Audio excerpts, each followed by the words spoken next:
Yo, yo, yo, and away we go. Hello to the Mike the Ref Twitch stream. Welcome to all of you for the Mike. Do we have enough to talk about today? Sorry, I'm a little flustered today because, man, we got a ton to talk about here today. As I'm checking over my phone real quick in case anything else crazy showing up. We got wrestling reporters fighting with each other. We got promotions coming up with new TV shows. We got wrestlers for said TV show apparently not being booked for that show. We got, and this is all not even counting going into AEW Dynamite tonight. Like, this has got to be one of the craziest days for me in a very long time in terms of content for wrestling, content for gaming, content for everything. Because, well, add on top of it the fact that they're doing the big announcement for MK tomorrow at 7 in the morning, my time. Yeah, we got a lot of crazy stuff going on here. So, but before we get going, I want to say thank you, and I appreciate each and every one of you for being here tonight, whether you're doing it live, whether you're doing it on video on demand, whether you're checking it out on the YouTubes, which we are actually doing a lot of good things over on the YouTube channel there. So, yeah, where to start? We could start with, well, I think the biggest news of the week is the fact they're going to give the formal details about AEW Collision coming up starting June 17th in Chicago. It is going to be a Saturday night show from 6 till 8 our time. That's 8 to 10 Eastern, 6 to 10 Mountain. I'm a little worried about it because it's the fact it's running that late. Like, I would figure they'd probably try to go a little bit earlier because, you know, some people actually do want to go out and do stuff. Like the old Saturday night main event or Saturday night on TBS for WCW, Saturday Night Worldwide, sorry, was from 6:05 to 8:05 Eastern, which is 4 to 6, which will give people a lot more time to be able to go out and do stuff, right? Basically, with that night time slot, you are committing people to hang out and watch your show rather than going out on a Saturday night to do all the stuff that they enjoy doing. So,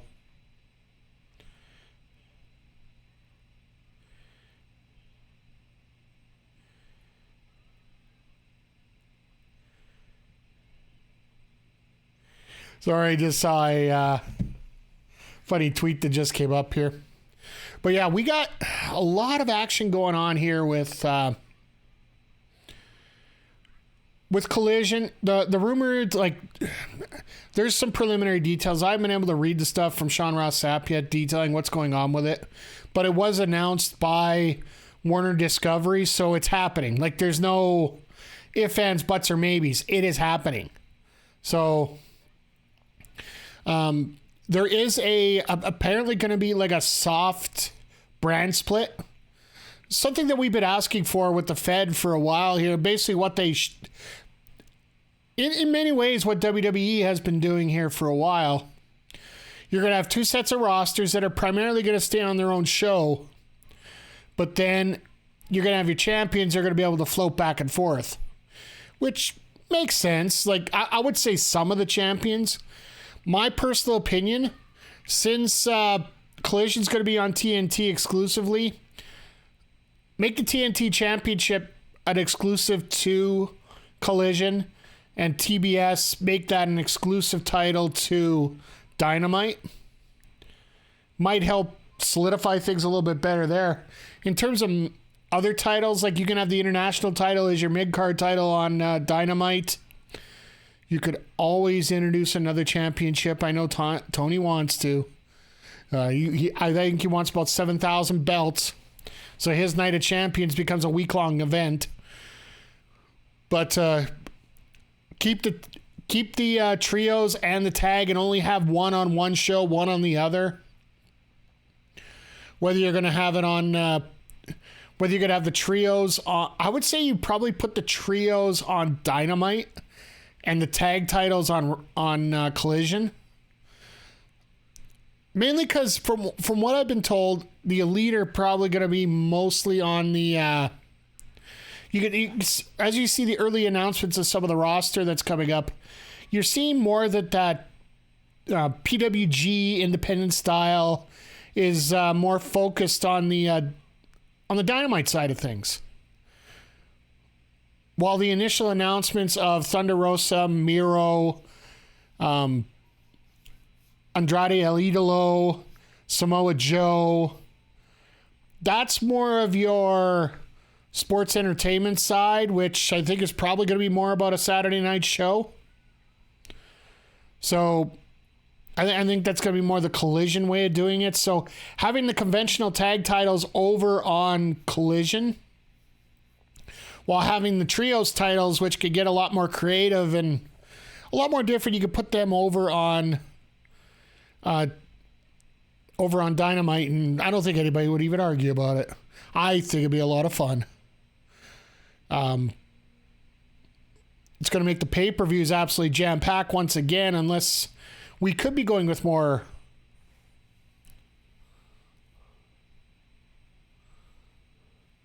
With AEW All Access moving to Max in June, we're assuming the deal is done for AEW to be.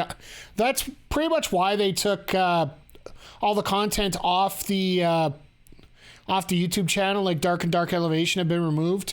And essentially you're going to get Rampage being the equivalent to Main Event, if you want to do it for a WWE comparison, because we're literally going into a carbon copy format between the two promotions here. We got Dynamite Collision, Raw SmackDown. We got Main Event and Rampage. And we got ROH and NXT. By the way, good to see you here tonight, Jay Quick. Always a pleasure having you around. Yeah, it is. It's a lot to take in, but it's also funny. Warner Discovery actually made an official comment that CM Punk is not part of the roster for Collision as of right now. And reports are cycling in that there's a bit of a disagreement with ROH. Or, sorry, with AEW with CM Punk right now. Apparently, CM Punk's going to bat for Ace Steel, which I don't know why he would, but, you know. Hey, member of the game, how you doing there tonight, Adam? I hope your throat's doing a lot better. I know my throat's going to get an ultimate test here a bit today. We got 2 hours of Dynamite. We're going to take an hour break here and then back at 9 o'clock with my Electric Show League semifinal against the Edmonton Dad Bods. Was scheduled originally for Monday. I had to shut that down, and then I was just burnt out. Yesterday, my manager jockstrap for the players who came to me and said the bullpen was flooded. It had nothing to do about an illness with Mr. Crowder. It's all on me. And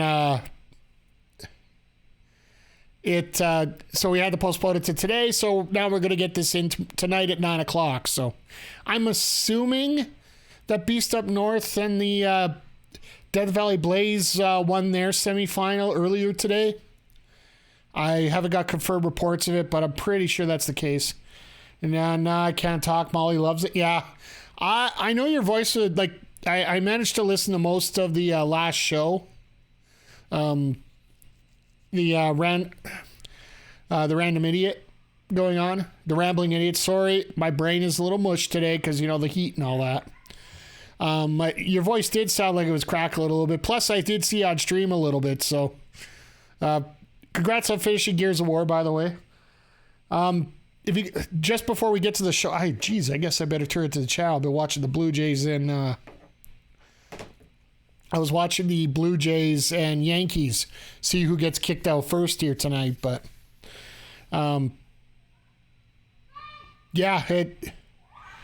this smoke will do wonders to you one way or the other, either good or bad, mostly bad. So, and to add that up at my place here, they actually did the sandblasting in the parking lot. So, Yeah, let's just say dust hasn't been my friend, especially when I'm allergic to it. So, but either way, thank you everybody for being here tonight. We are just getting started. You can even hear the kids outside that are overly excited about this. Excuse me while I go get a window.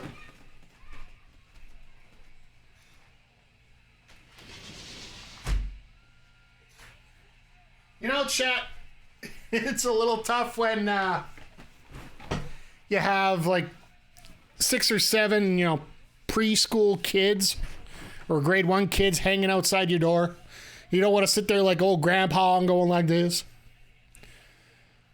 Darthwick, I'm doing good. It's been a crazy day today. Wonder how... Wardlow's going to speak off the top of the show. Okay. Wonder how what show they put Jericho on.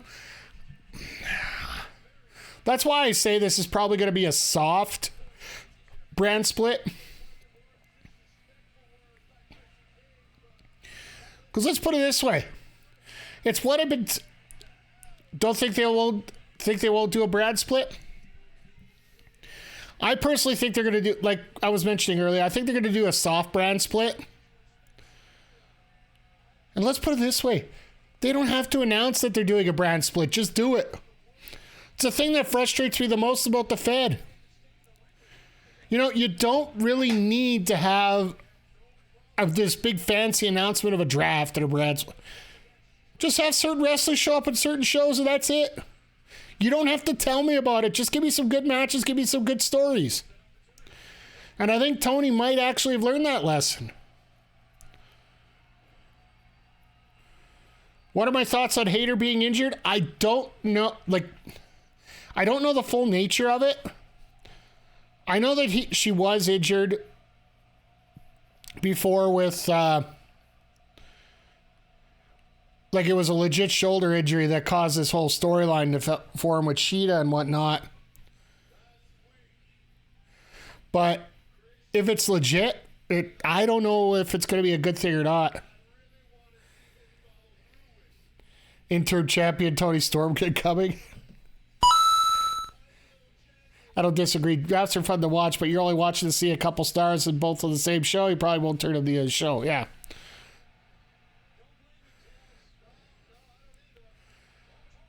Also, if you got a feud that's white hot with guys that are on opposite brands, why you want to handcuff yourself and not have that feud go somewhere?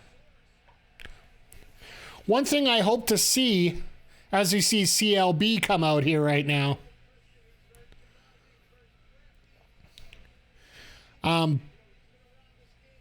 I personally I don't want to feud if it's on Collision. I don't want it carrying on to Dynamite all the time. You could have your people float back and forth or whatever.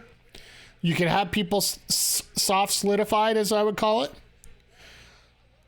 Sort of like that, sort of like a Dairy Queen ice cream.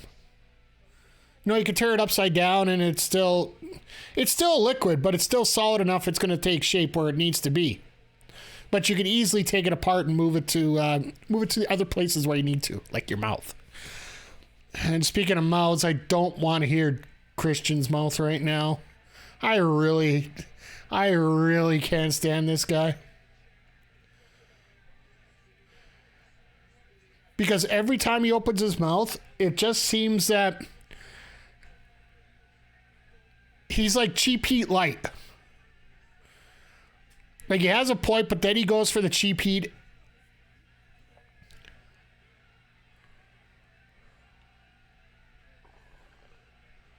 Oh, there goes that.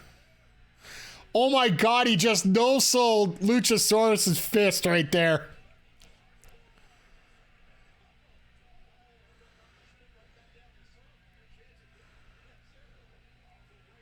Oh, and here's where Luchasaurus gets involved. And the low blow.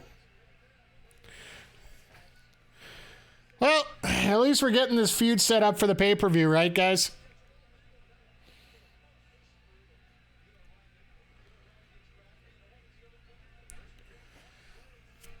Now, if if CLB was smart, and for the record, I refuse to call him Christian Cage at the best of times. CLB is a little more accurate moniker.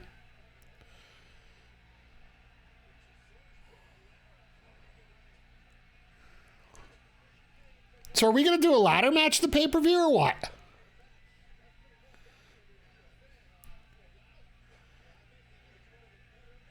He's not putting her on his head. He's smart.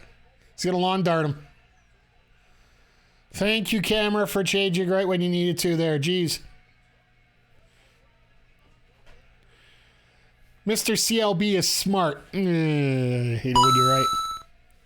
Where's Arn?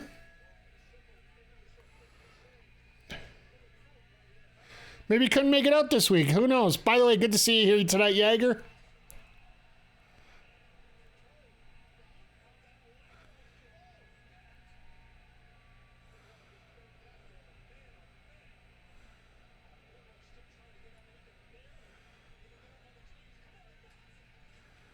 So what are you doing now, guys? Like, seriously. He's loading the Glock. Well, they are in Texas, so, you know, guns are pretty much everywhere.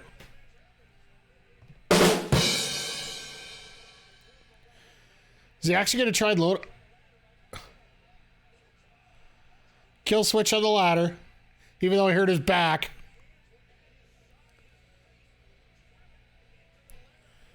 I will say this. This little beatdown like this, like, I don't expect Wardlow to lose the championship to Christian in any shape or form. But this gave me at least a little bit of intrigue to make us watch this match a little bit.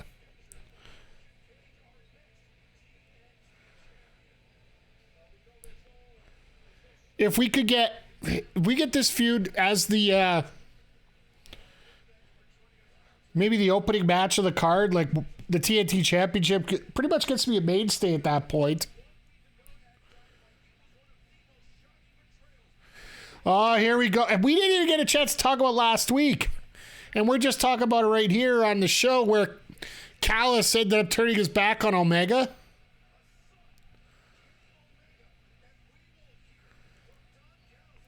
I just can't believe Callis in 2023 is still relevant. It's pretty damn amazing if you ask me. Yeah, I don't think Wardlow loses that title. Yeah, like, they've hotshotted that title a lot. So I don't know if they want to do it again. Okay, so this matchup here coming up, they didn't announce formally during the week, but it's going to be a tag team match here with Orange Cassidy teaming up with Jungle Boy, taking on Big Bill and Lee Moriarty. Basically an opportunity to get... oh no, wait. This is supposed to be Kyle Fletcher here. Or no, it's not. It's Darby Allin. It's not Jungle Boy. It's one of the pillars, because they got to get him in a match here for the...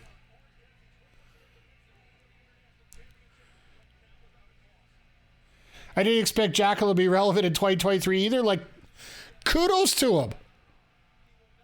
But yeah, Kyle Fletcher apparently isn't on the card tonight. Maybe they're doing it at the pay-per-view.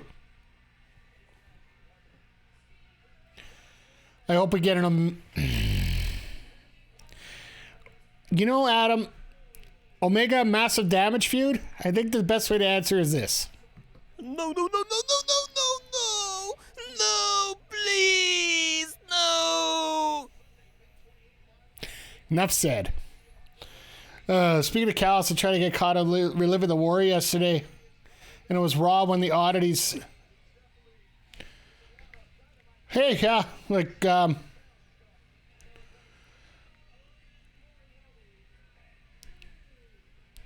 you know, it's funny. Don Callis always had a way of fitting in whatever role he had. Basically in WWE, he filled up a role of an old AWA wrestler named, his name was, Curl De Beers, which would not fly in 2023, let's put it that way. I believe white supremacist would be the easiest way to explain it. Then, of course, he moves over to ECW and, you know, Cyrus the Virus and the voice of the network. And I think he had a little bit of time in TNA as well. For some reason, I see him with Ron and Don Harris for some weird reason. But then he just completely went away from wrestling. Ended up starting... working a podcast with Lance Storm. I actually really enjoyed listening to that.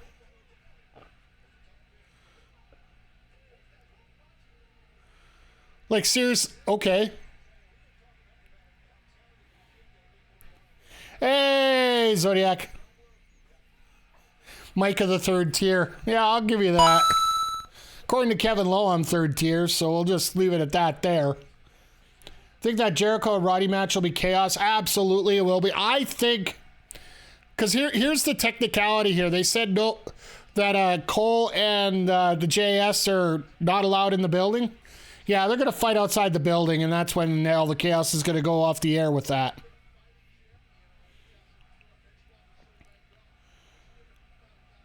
So who shows up and beat up Callis? I think Omega is going to turn into sort of a Bobby Heenan role where everybody's trying to get at him, right?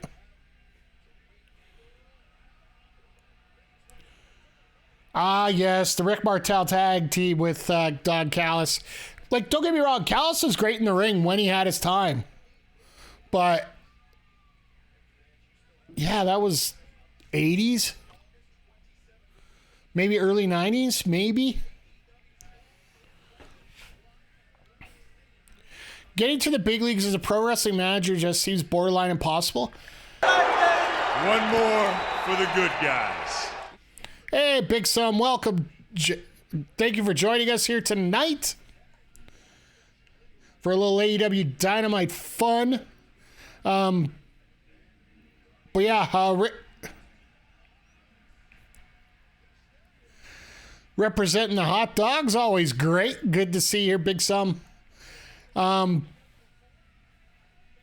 Yeah, when it comes to getting into the big leagues as a pro wrestling manager, I think it's a little easier now than it was then. But let's face it, when it comes to Vince, and it's actually very selfish. He actually mentioned this before, why he doesn't take managers now.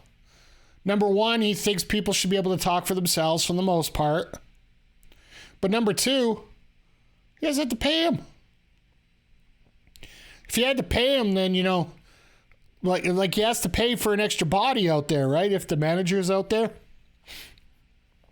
If he's not going to do something that the other guys are able to do, which I honestly think the art of being a manager is lost at a lot of things. So, wonder if we see Hangman come tonight since he showed up at the house show. My personal belief is he doesn't show up this week. He shows up next week. We get that pop next week here where they start beating down on Omega and Paige is the one that comes in for the save. You need to be superb at what you do to justify that paycheck. Yeah, like that's even more so. It's like you got to make yourself indispensable in a job where many people say they aren't needed. Like Zodiac right on time with a comment here. I honestly don't care for managers. A lot of people don't.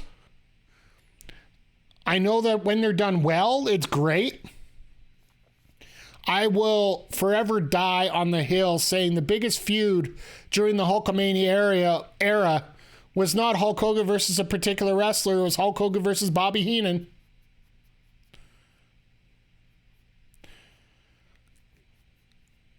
And the fact that Heenan only got his comeuppance, I think, maybe twice that whole time. And I think the biggest time was WrestleMania 2 after Hogan beat Bundy. He managed to get Heenan in the cage and toss him around for a little bit. That's sad because I would have missed out on some great rivalries back in the day due to managers. Like, let's face it. There are some wrestlers that absolutely cannot talk for themselves. there's certain people you don't want to talk about themselves. Like, best example I could give is Wardlow. He's got that babyface voice that doesn't fit the man body that he has. So therefore, you gotta be able to work it out that get somebody in there that can talk for him. You look at Stone Cold, The Rock, Kurt Angle, or Cena. Absolutely, there are some that are great, some that aren't. Like, it's all about the proper combination, right? Managers with the little brothers in the back hyping up the fight.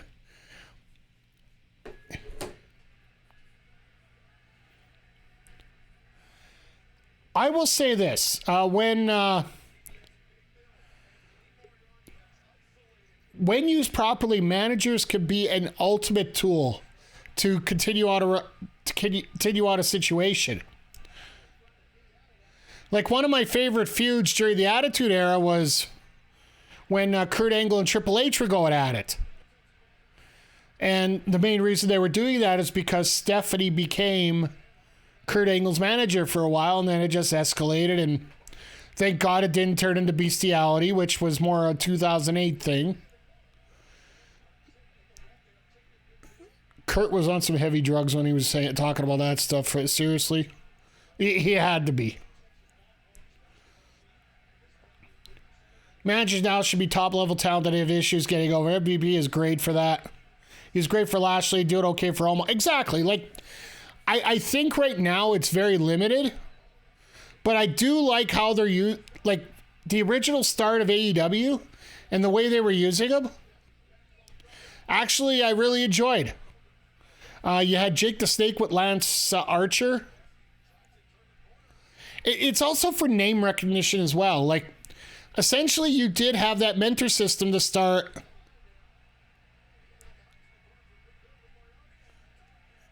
I love how it's a lazy tag, even though it needs to be a hot tag.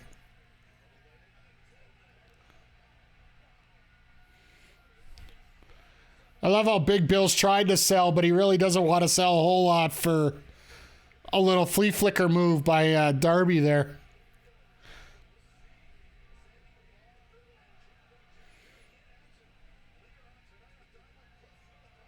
Yeah, so later on tonight, we actually get Jack Perry versus Roosh. So that's going to be fun. When you had Spears, you needed that mouthpiece. You had Tully. Exactly. Like, and that was, it's funny because even Dax talked about it.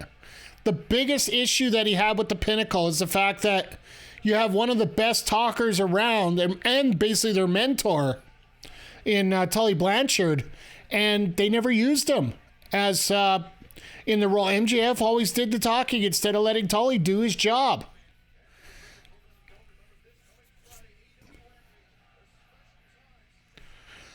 Once again, Rampage starting early because of hockey.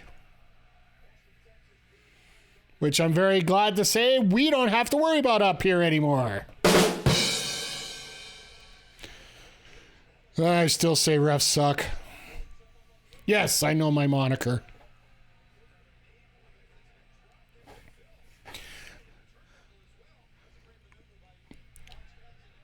But even if you look here, like, essentially, like a guy like Big Bill, go Stars. All right, I'll give you. You know what? It wouldn't hurt my feelings at all if the Stars got it. Oh, wow. Go Cats. Playoffs are best when all teams left on a toxic fan basis, and you're a fan of any of them. I totally get it.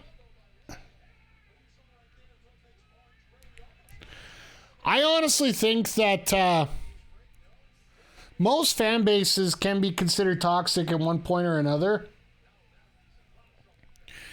They're just... the difference is, up in Canada, the media is all over it. Love the fact that our game said when Seattle only had 2 penalties. Hey, you know what?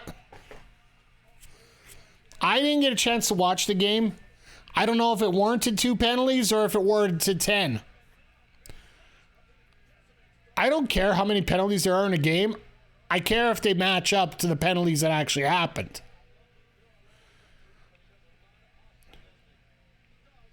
As a Habs fan, I can safely say Habs fans are brutal. Absolutely. And you know what? It's something I've said about here.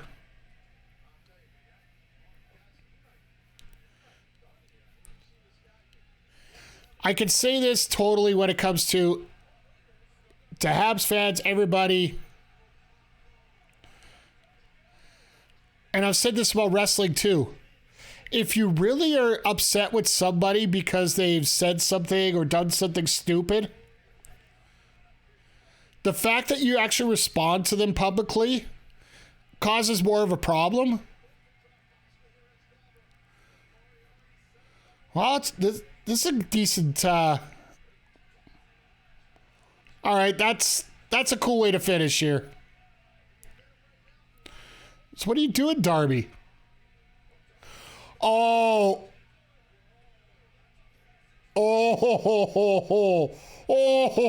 that was dirty. That was dirty. About the match, that was beautiful. The fact the headlock takeover, if you guys remember the story about how MJF said he was going to beat Darby with a headlock takeover. So he hit him with a knucks and then took him with a headlock takeover for a win. That was a message. And something subtle like that actually works a lot towards building up a matchup. You don't need to talk. You don't need to do a lot of things, but you need to send a statement that you are dealing with a matchup. So, and Miami don't even know. You know what? It's funny. Miami's been selling out their building, and they've been doing a pretty good draw just on their own fans, let alone any others.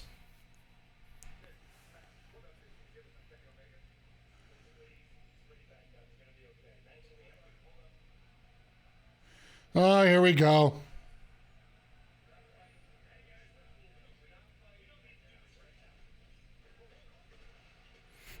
Let's just throw our luggage and get into a fight. That's always great.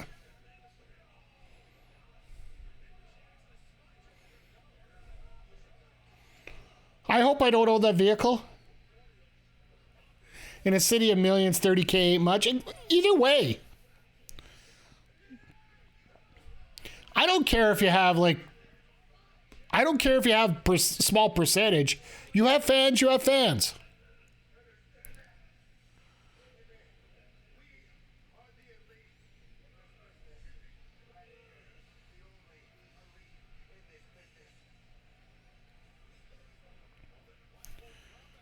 I don't know how much about Habs fans, about Dallas Cowboys fan. We owe the cake for being the most.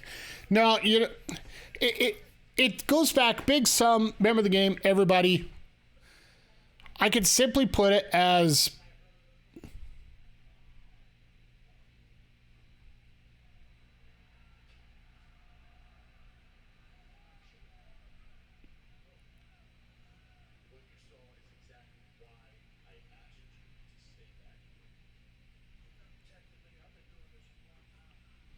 okay.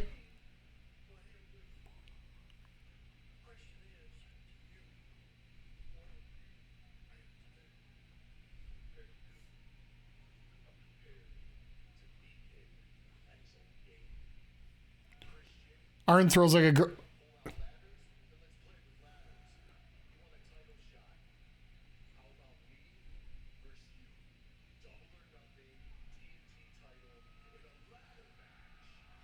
All right. Christian's favorite match. That is absolutely dumb. Arn throws like a... all right, I'll give you that for a point, but I will say this. For the amount of surgeries he's had on his back, I would recommend discus throwing that bit more than trying to throw things over his head. Because trying to get his arms over his head takes a hell of a lot of effort. When does Takeshita turn? I gotta feel it probably close to the pay-per-view. Like, maybe on the pay-per-view itself. Because I gotta feel we gotta be getting into a point where we're gonna get these guys in a pay-per-view. Here, the Blackpool Combat Club of the Elite.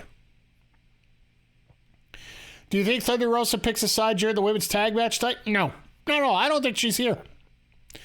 They announced on the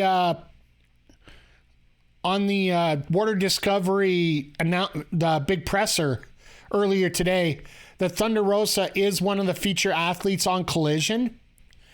I don't expect much of anybody who was part of that, whether it be Samoa Joe, whether it be Miro, whether it be Thunder Rosa. Powerhouse Hobbs, we'll see. Andrade El Idolo, I don't expect to see any of them until June 17th.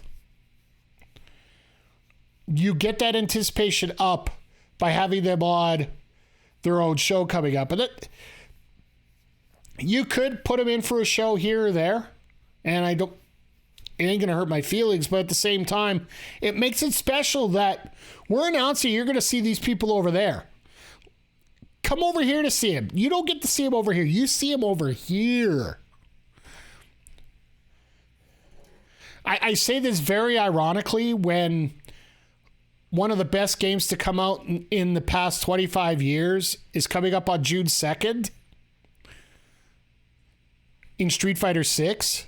But yet this weekend they are bringing out a demo, which, by the way, we will be on here on Friday. Special Friday night edition of the Mike Direct Twitch stream. We are going into that beta and we are getting funky like a monkey, boys. The cool little dusty roads here, baby.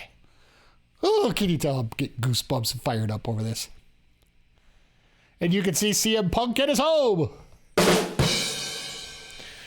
Yeah, I don't know what's going to happen here. There's so much talk, and there's a lot of rhetoric coming out from CM Punk's Instagram as well.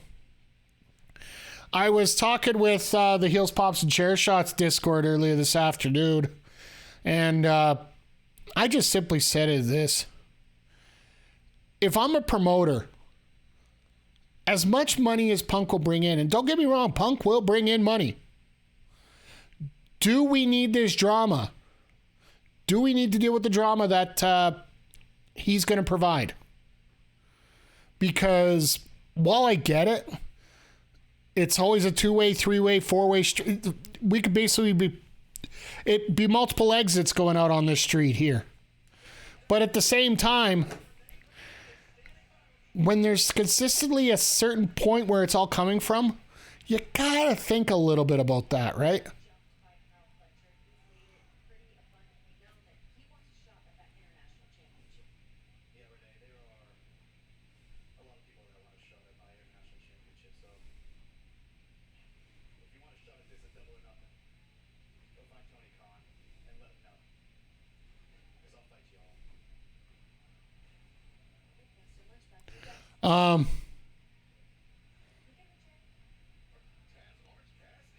Orange Cassidy just laid out an open challenge. Maybe you guys haven't seen that yet. And he said he'll take them all on. Could we end up with like a 10-person match? To me, that would be rather interesting.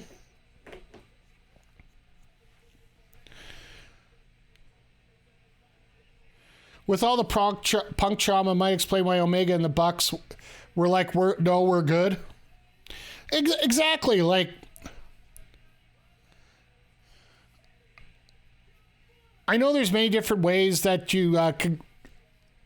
Like, one thing I've always been told in the wrestling business, and this is coming from, I'm switching out of my fan mode into my Backbreaker video live work mode. One thing I've always was taught was you always add in the fact that you never say no to anything. You always take the opportunity whenever you can. All right, Exodus Prime with his eyes that are looking like Optimus Prime. And this match should be a prime number in times a number of minutes that it takes, which I'm saying 1. But you never say no to an opportunity, but sometimes it's just, you got to turn around and say, no, sometimes you got to say, no, I'm good. Like, this ain't worth the headache that it's worth right now.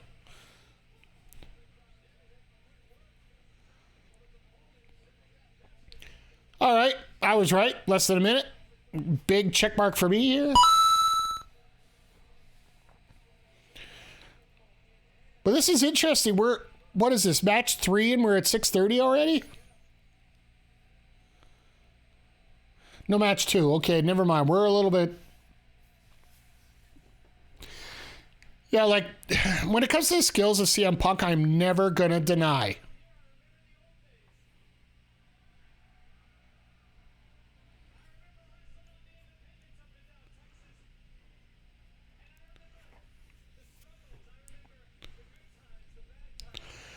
I will never forget...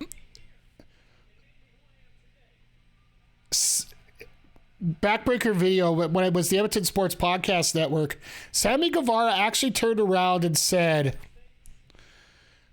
he actually came onto our channel, he subscribed, and he said, I love what you're doing here. And he also showed us his stuff, and, you know, it was pretty cool, but I didn't know about it, but, Punk, Tessa, and Aries are their own worst enemies. I got a story about Tessa here, so we'll get to that in a second here. Along with the Rollins comment, because there's a lot coming out of the WWE right now.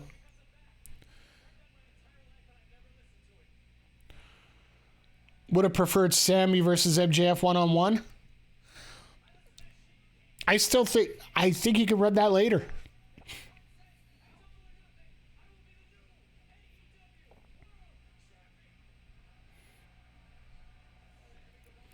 Let's put it this way. Whoever MJF doesn't pin, you could instantly go back and make a match with those other two people. Honestly, I do see a Sammy versus MJF match coming up in the future. It's just too good of an opportunity to have.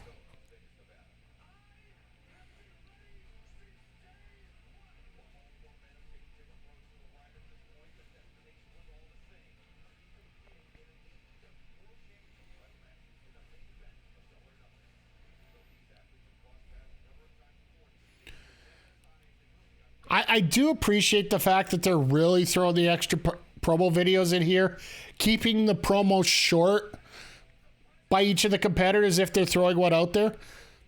Like Sammy's promo there was just maybe a minute or two, but now they're going into a package that's already perfected, already compressed, already put into all the key points that they need. They need to do more of this. When you start having your promos drag out an extra 1 minute, 2 minutes, 3 minutes, where we didn't really need to say a lot of this stuff. And then there's,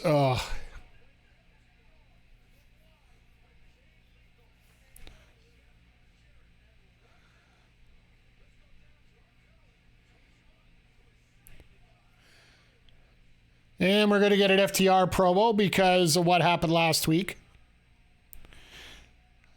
Till MJF comes out and cuts a 20-minute promo.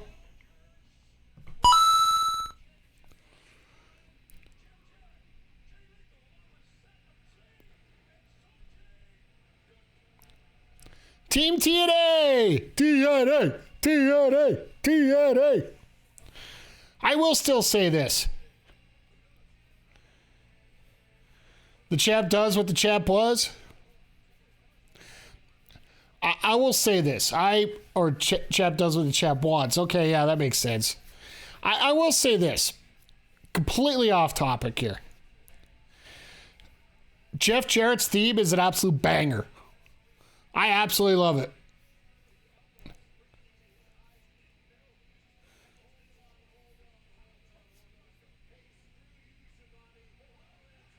Ha! Satnam almost did a clean bump on that. That was awesome. He almost played it that he didn't see him coming and then just turned like that. That was pretty awesome.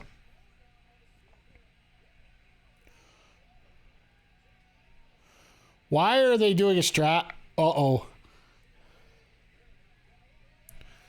I can see something coming here. You hit him in the gut and his gut's covered by a belt. Like, seriously. Oh, they're all pants. Jay Lethal's just been pantsed. And shirted. Man, those are some wild underwear. That's more than, yeah. Not that there's anything wrong with staring at men's underwear, but. Oh, the shoe went in the crowd. Somebody's going to start doing Flair chants. He's Ric Flaired him? Yep, I'll give you that.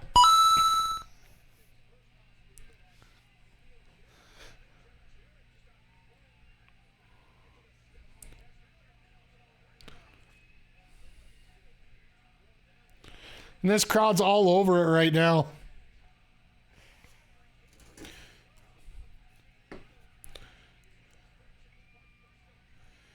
And here comes that pile driver that was bet last week for Briscoe's going to come out and break it up.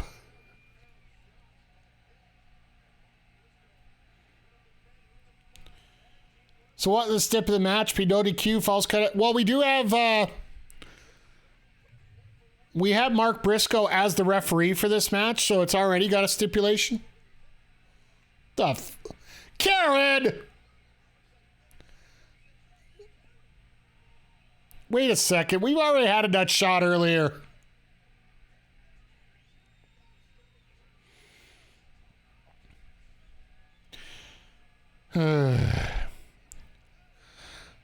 Wait a second. Hold on here.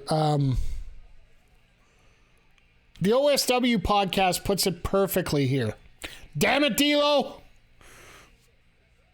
One thing you're supposed to learn is turning points in a match, you're not supposed to use the same one twice. And they both used a low blow. Both from women, essentially, too. But that's an insult to women when it comes to Christian Cage, but I digress.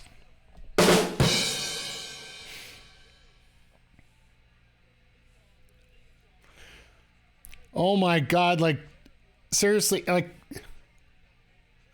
Karen, like, did she decide to take the entire tube of lipstick and put it on her face? Like, I don't know, maybe just me, but it seems like a little excessive.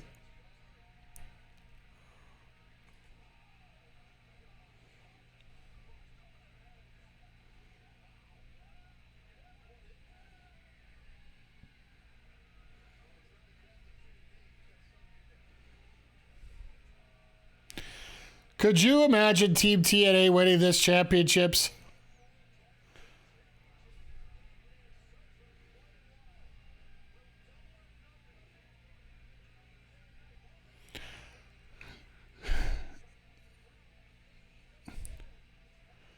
But it's interesting to see, are they going to, is Mark Briscoe going to turn on FTR here at the pay-per-view?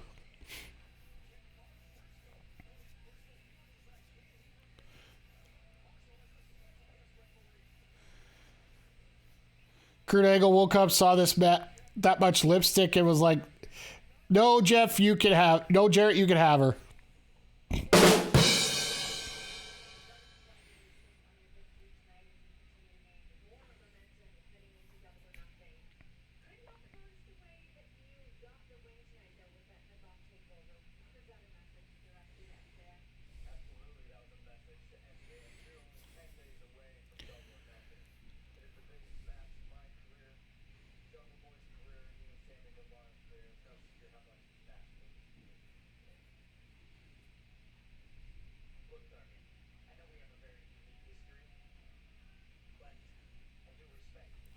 Okay, make this quick.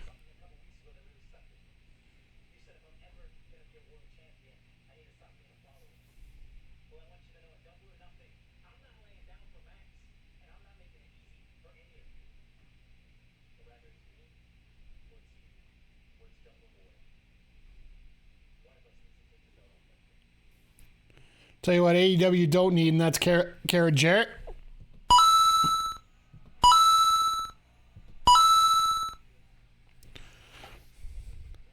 There's a difference between managers and valets.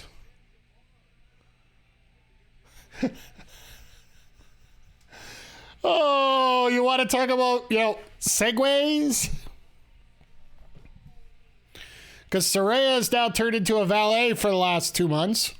I think she's had one match since the last pay-per-view.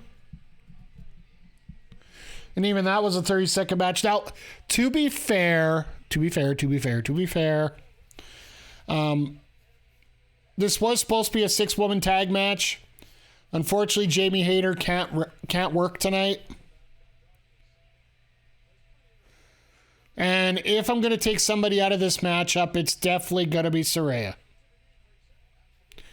To be fair. Honestly, I think that's one of the sounds I got to come up with here on the old soundboard. Now, I do have to say this. This just came up today on Twitch. They do have some new alerts that are available that you could actually plop right over the chat and everything based on things coming up. It literally came down today, so I haven't had time to take a look at it. But for hype trains and a whole bunch of other stuff like goals being hit, we're going to be able to advance the stream up a little bit better than what we have right now. So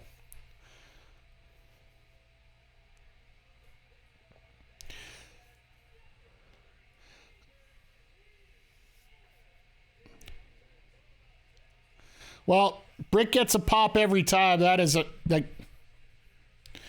ultimate respect for somebody like Britt right now, because she frankly has turned around and said that her back is pretty much toast right now.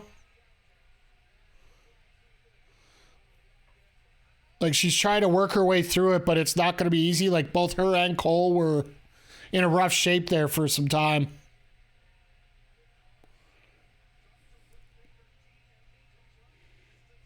Like, if somebody was going to get pulled from this match, it would have probably been Baker, but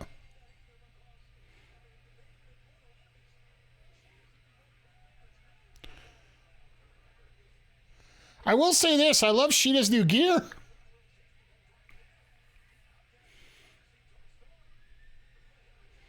Okay.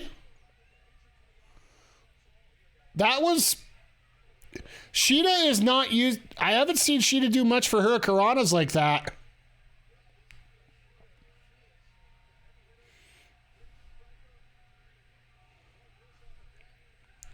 I love, like... I love how that foot comes down the way that it does on that shot. Because I'll rip off the Band-Aid a little bit here. Technically, the best way to do it is hit the top of the turnbuckle behind the opponent, but the way that Sheeta does it, when she brings her forearm right across the head a little bit, just makes it feel so much more real to me. Like, let's face it, the women aren't supposed to have the same sound effect that the men do.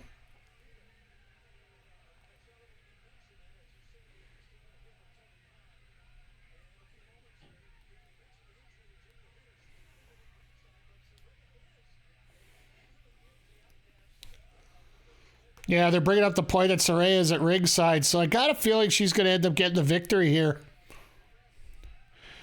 I still say they're building up to Saraya versus Jamie at the pay-per-view. Because if it was me... Very nice. Wow. No fooling around here.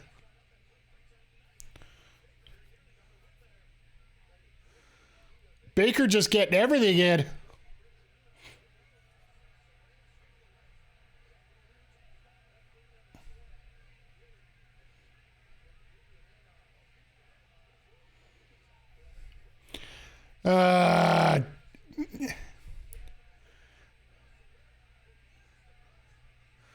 Saraya needed to be on Baker a little bit more until that hip attack happened.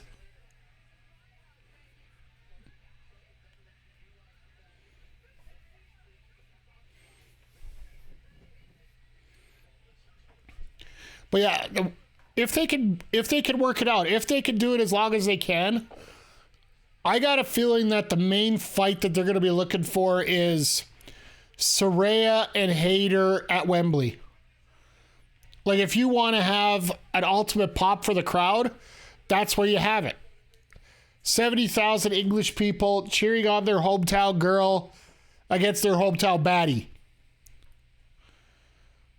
Like, I'll guarantee you that All In card is going to have as many British indie specialists.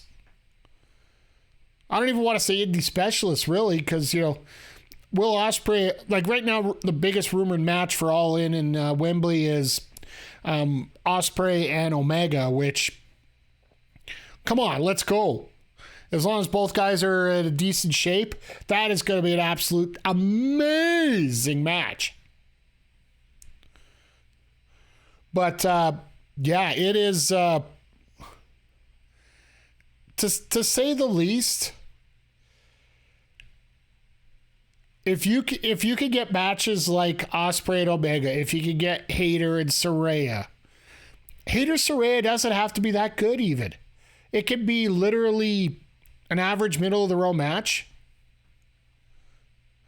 The crowd will get them through it. It's sort of what they were hoping when they had Britt and Saraya in that first match, but the fact that Saraya was intent on going face and Baker was going heel, to me, that just it killed the crowd, because the crowd didn't want that, so they decided to go a different way. And if you don't listen to your crowd sufficiently, you're going to get caught and you're going to get yourself in trouble. So. But I'm Whoa. better than you. Makeshift. And you know it. Sorry, MJF. I sorry to re-interrupt you there. 8 freaking months. How are you doing? I'm doing great. Like, tonight we're having a lot of fun here. We're talking wrestling right now. We got so much to talk about when it comes to... We haven't even talking about Fight Forever yet. Like, holy hell. Just put yourself in my shoes right now. I'm a wrestling fan, fighting game fan. And look what I got to deal with in the next... Well, hell. From 7 a.m. today until 7 a.m. tomorrow. We've had leaks on Xbox that you can download Fight Forever right now, which I'm not. I'm getting a physical copy, but that's a different story. We got the announcement of AEW Collision, which very well could turn into... It very well could turn into a lead-in for our WWE GM mode at this point. I'm still looking at what we're going to be doing in terms of programming on that. We got to see if it's available in Canada and all that great stuff. We'll deal with that later. We got the demo for Street Fighter 6 coming up. And then the announcement tomorrow morning, 7 a.m. Mountain Time. The teaser for whatever those lovely guys at Warner Brothers have been doing. And NetherRealm Studios. Do we get Mortal Kombat reboot? Or do we get Injustice? Or do we get the famed Marvel vs. DC matchup that we were looking for?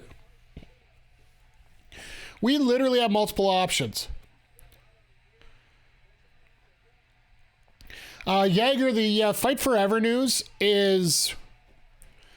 there have been multiple screenshots and occurrences that the game has been able to be downloaded quickly. Like the achievements have been added to Xbox Store and all that. If Marvel vs. DC isn't done by Capcom, count me out. Fair enough. I honestly think you could do DC versus Marvel by NetherRealm. And then you can do Marvel versus DC by Capcom. It's sort of like that Capcom versus SNK and then SNK versus Capcom. There's very well different ways you could do it. I'll be honest. Yeah, exactly, Zoyak. We could totally do it that way. And the thing about it is the fact you got Elseworlds now. Thank you, Marvel Universe, for setting up Elseworlds the way they did and making them popular, is the fact that you can go through so many ways.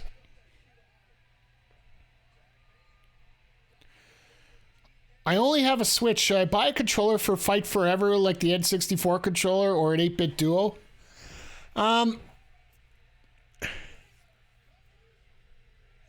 My personal feeling, Agger, and this is just me here, it's all about comfort level and what you want to play with.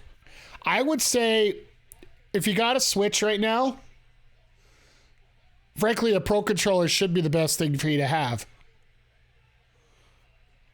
Like, ever since I got a Pro Controller for a gift from a member of the community that's absolutely awesome, stupendous, great, and fantastic, it has been so much fun. I actually use wired Pro Controllers for the majority of my games. I do have a fighting stick as well, so I will be able to try it out on that.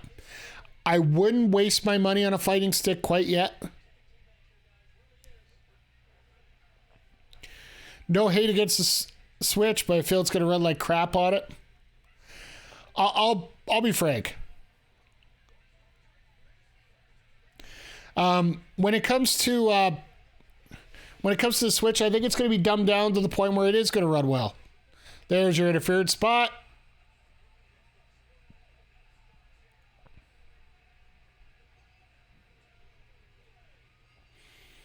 Yeah, that's what we thought. What kind of fighting stick am I rocking? I do have a Mayflash F500 that I use for my Xbox right now. But I also have... I can use it for the Switch too. It's just... I feel it's overkill.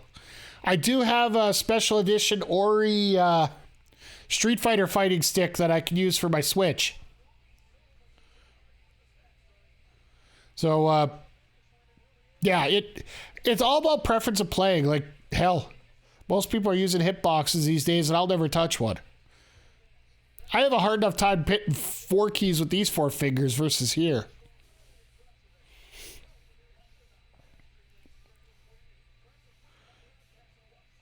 So now they're sending them out. I guess we're going to have a promo in the back about... Uh-oh.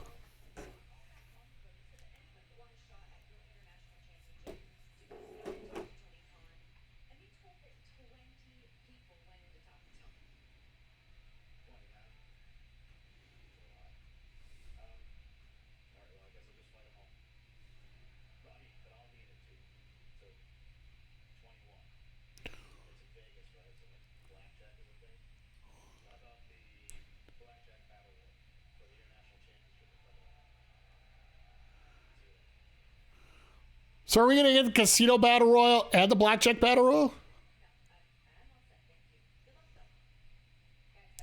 21-man Battle Royal. All right. You know what? That's actually pretty brilliant to get that title on there with the most popular wrestler or most popular champion on your brand right now. Whoa. Jericho and Strong are going to be top of the second hour? They got to have something hard-hitting for the main event spot. Are they going to do Starks and Jay White as the main event? If that's the case, is somebody else showing up? Like, to me, that's the question I have right now. If they're going to do the Falls Count Anywhere match now, could we see another match come up here? Oh, man, I thought we were going to get an OC Gauntlet match. That would have been really smitten. I don't think... if they do an OC Gauntlet match, I don't think he would have won. Straight up. I don't think they would have... They're trying to play up that all these injuries are getting to him. So I don't think that they would actually play it out that he could survive 20 people. Because that would really push down the quality of your card.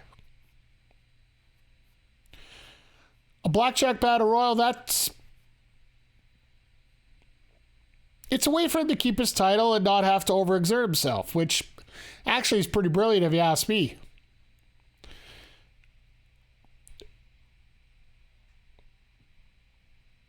You'll be surprised if Starks and White are the main event. Well, we don't have much left. Either that or they go Jack Perry and Roosh. There's only 3 matches that are advertised that are left right now, and that's Jungle Boy versus Roosh. We got Jay White, Ricky Starks, and we have this Falls Count Anywhere match. This is what we expected to be the main event. the Jericho-Roderick Strong match, but actually, this makes a lot of sense based on a lot of things we were actually talking about here the last couple of weeks. Remember how I said that the Adam Cole-Chris Jericho feud felt like it was the most important match on the card? Moving this to your number 3 demo spot on the card, which I know it's cheesy, but I'm using WWE 2K here as an example, is you want to start hot, you want to finish hot, and you want to keep your middle solid. The only exception to that is when you're dealing with TV, it goes in hours. So the beginning of the first hour, you want strong. The beginning of the second hour, you want strong. And the finish, you want strong. So this is essentially the number 3 spot on the show, because at the top of the hour, people are going to be flipping off from their last show, theoretically flipping off with the remote controls like this. I don't know how many people actually do that anymore and just literally just press channel up all the time and look at stuff. Myself, there's a guide there. You just scroll through the guide and see what you want to see.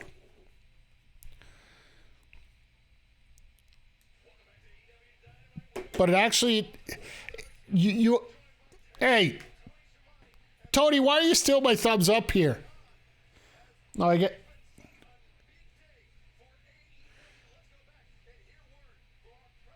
All right, here's the announcement that they talked about earlier today. Thanks, guys. It's great to be here tonight, back in Austin, Texas.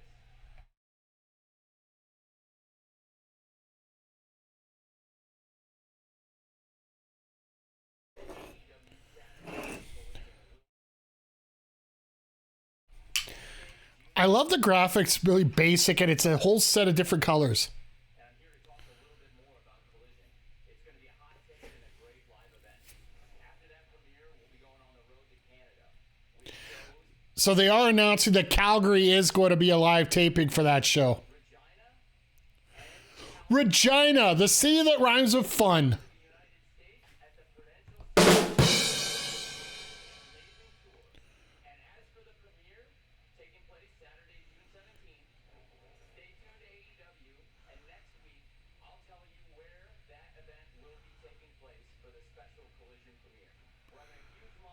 We already know it's in Chicago. Like,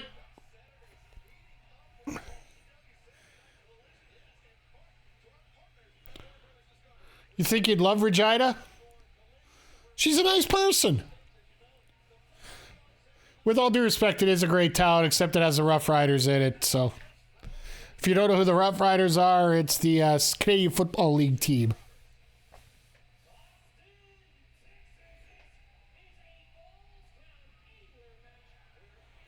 Rough Riding Regina.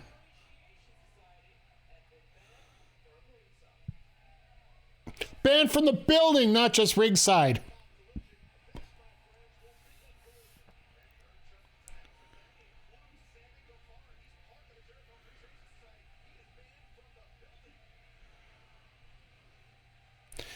love that when this first symbol came up with Roderick Strong, a lot of people actually thought it was Sean Ross Sapp coming out. I laughed pretty good about that. Maybe it'll be State Farm Arena in Tony's hometown of Champaign, Illinois. They're calling it The Second Coming. That's actually the title of the show. Which I got a feeling that they actually delayed it because of all these issues with Punk right now that have come up. Hell, we got even David Bixenspan and Dave Meltzer going at it on Twitter. If you guys don't know who they are, good. Just keep it that way for yourselves. The wrestling journalism, bittering back and forth. Just, yeah. Then there's some Brian Alvarez thrown in there. And see. If you guys wonder why I don't cover local wrestling anymore, take this and put it on a minor scale, and that's pretty much where I'm at. So if you want to know why, yeah. Shabana, Illinois. Yes, I know you mean Champaign, but Shabana, Illinois is a dump. Isn't that what MJF said? I'm sure Adam agrees with you, though, that it is because, MJF said it was, so.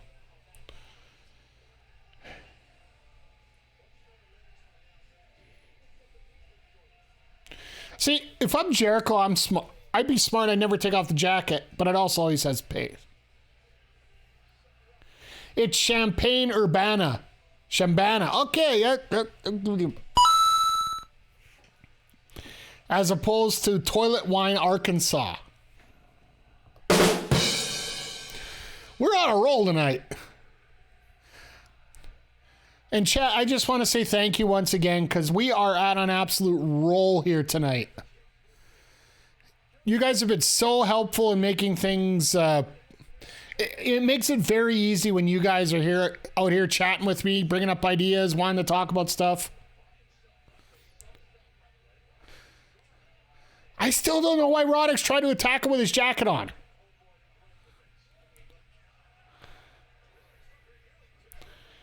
Shampoo Banana. They make their wine with little rocks.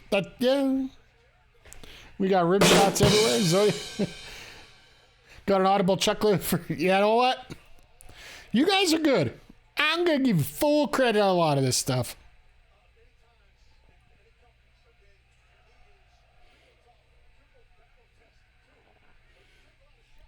I'm just waiting through these graphics to see if they come up with anything else that's going to be coming up here tonight. They're probably going to do the Callis main event. That's it. They'll do the Callis promo main event here. Introduce them with Blackpool and maybe even do the Dakesh turn tonight. Would make a lot of sense. You calling MJF promo? Does he really want to be in Texas? And there is also a possibility that he could have been a part of the Warner Discovery upfront that they did today. Because I think they brought out a lot of the big wigs. Because that very well could be where Hater was too. The fact that both champs could have been there and just, as much as Tony Khan's a jet setter and going to be around, he might not even be backstage, to be honest, tonight.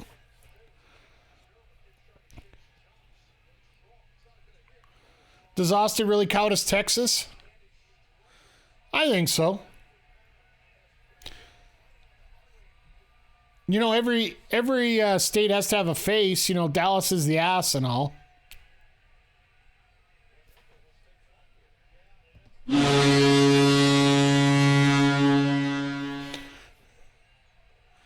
I say that purely as a Bills fan, not as a Oilers fan.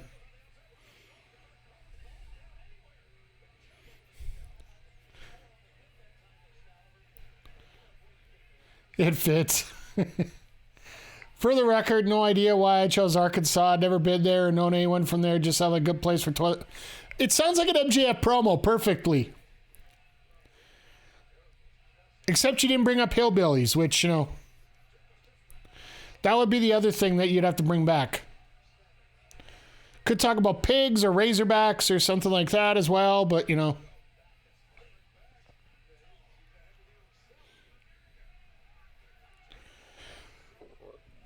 But yeah, it's funny. This match here, I've said it before. Like I said, I'll be getting redundant on here. Eventually, you guys are gonna get bored of hearing me repeat the same things about some stuff. But Jericho's matches have to have shenanigans in them to be worth watching. Really.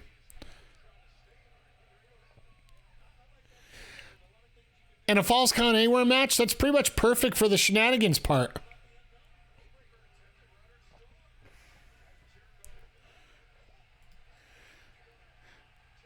I had to actually add hillbillies. Add Hicks. All right. Hillbillies are in West Virginia. There are no hills in Arkansas. Zodiac. Careful.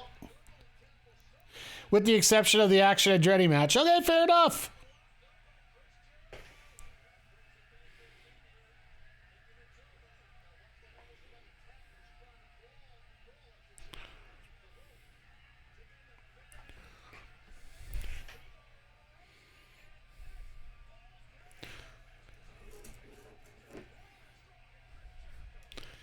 Good old Jericho letting the crowd know he's number one.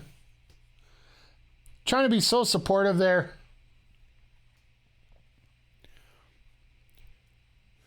But we're literally just a week and a half away from Plenty of Hillbillies in East Tennessee. Oh, God. Now we're getting to... All I know is you had Phineas and Henry Godwin were both from Arkansas. From Bitters, Arkansas. So that we'll just leave that right there. Land of the potty mouths. No, that's Alberta. We're usually swearing at everything. Especially now that it's election time, which is a whole different story here. Purdy. Land of the Brock Purdy's not from there.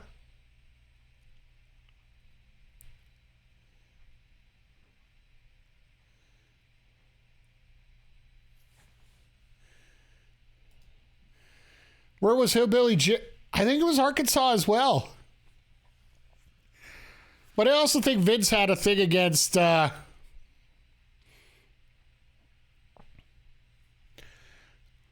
I do think Vince had a thing against Arkansas, mainly because some of the territories they ran. So Vince had a lot of bitterness that, you know, it's sort of like we were talking about on Twitter here the last couple days.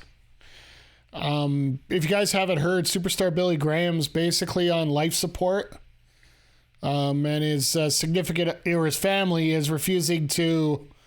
Doctors are suggesting he be taken off life support, and they're refusing to. They think that he's going to power through it. First of all, thoughts and prayers and wishing nothing but the best for him regardless of the situation here.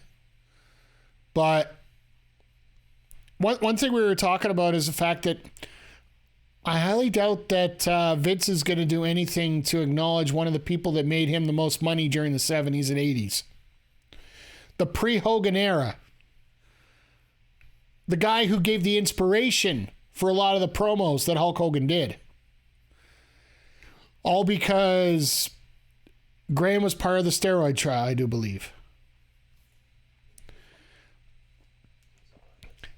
Vince will forget matches that happened a week before or a feud that's been going on for way too long that he needs WWE 2K23 to remind him that a feud's going stale.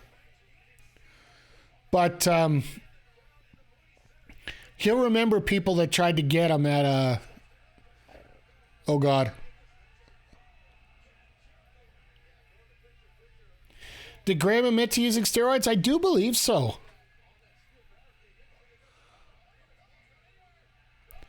Now, here's the funny part. And Aubrey, I wish there was some way that they could visually do this that it wouldn't be an issue. I remember when they did a Falls Count Anywhere match in PWA here and locally. They actually did a really smart move at that point where the referee couldn't get down and count. I think it was just a place that was covered in thumbtacks and just there wasn't a safe place to count it. She literally just did the 1, 2, 3 that way. Because physically you can do it that way, right?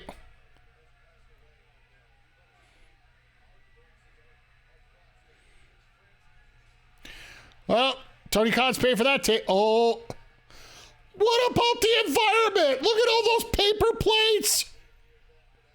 My God, that'd be like a national crime here in Alberta.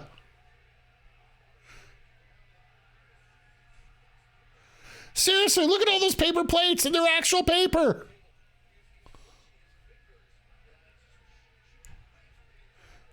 What the? Hand sanitizer, don't forget it.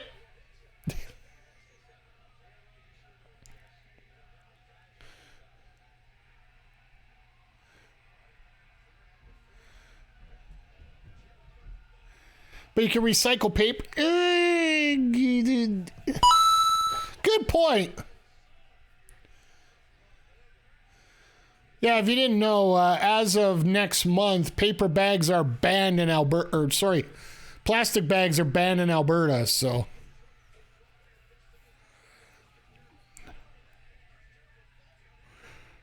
So where's the false wall? Oh, here we go. I remember doing an independent show in one of the local legions here. We had this new guy. His name was the Italian Policio. That tells you how much of a gimmick he had. Basically an Italian big boss man. It was a spot just like that with Roderick Strong against the wall. He ended up going up to try to do like a back elbow. Like to turn around to just whack him. Well, he goes back first into the wall and just, you could literally see the print of his back as he broke the wall.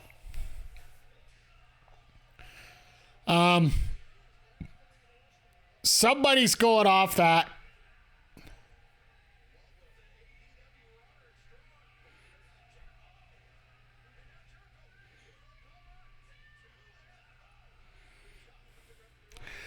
Aubrey's hand's gonna hurt like hell after this match for all the things she's had to hit.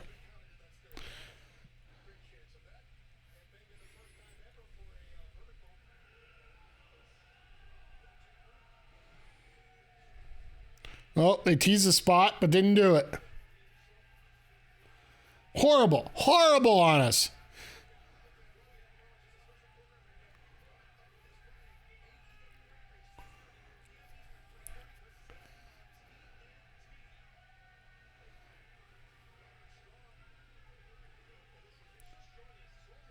All right, into the concession. Oh, he's got the soft part of the...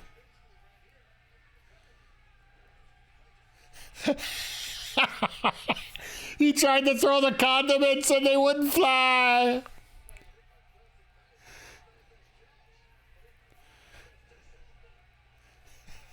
All right.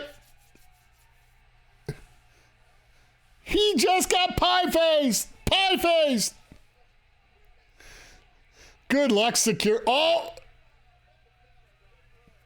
Ah! Security took out the cameraman. They got a living clothesline on the cameraman. I love it.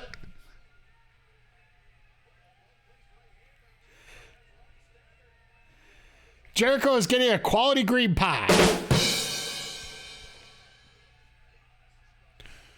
All right, that garbage cat hurt.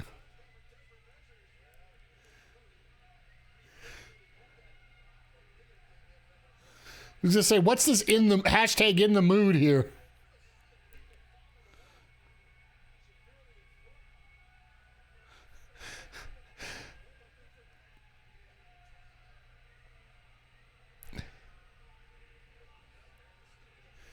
All right, they're getting close to the entrance here. This is where it's going to get interesting. Yep, they're going outside, which is going to...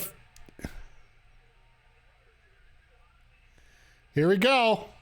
Where's Cole?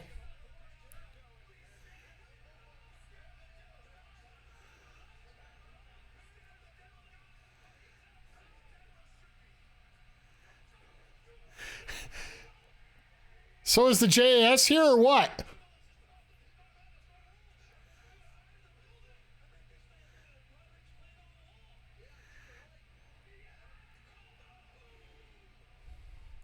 All right, that's the first time I've seen Boom on dirt.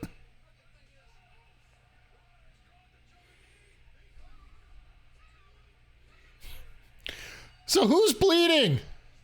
Or is it just that dirty out there that... Roddy's going over.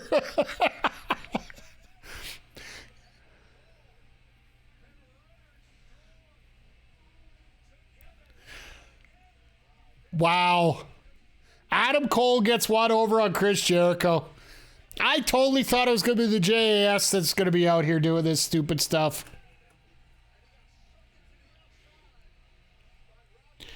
We're definitely getting this at the pay-per-view now. Because Jericho's going to want his pound of flesh back.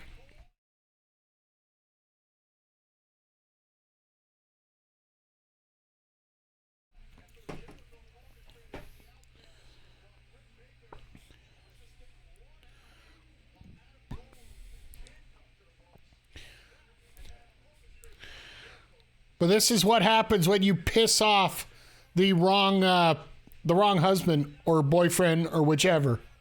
Fiance, I don't know what their situation is, but I do love the motivation in this match. Like the fact that Adam Cole is the one out going for revenge on Jericho.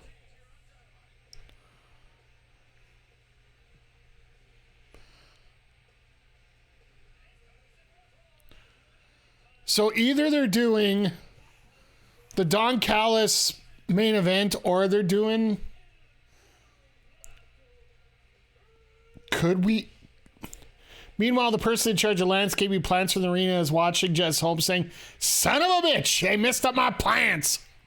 Son of a bitch."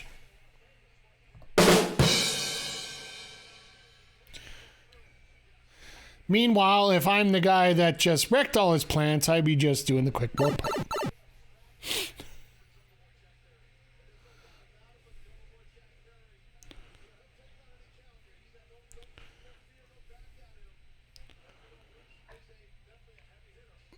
I do like the fact that they're trying to use some of these guys to... Like, it's be difficult, but not very difficult for the Pillars to beat these guys. So it sort of gives a little extra credibility here to Perry, to Darby, that they can... And to Sammy. Gives them a little extra credit going into that pay-per-view. They are trying to build up this match. Because honestly, you're not going to build it up through the promo segments that they've been doing. The in-person promo segments. And I do want to give Tony Khan credit here. Because it very well could have been... It could have been that they had all these promos set up, but he just finally turned and...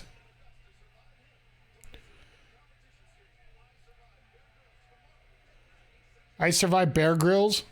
Okay. He could have had all these promos set up, and then all of a sudden he's looking, he's like, "This ain't working, boys." So then they go with the promo packages. They go with the, all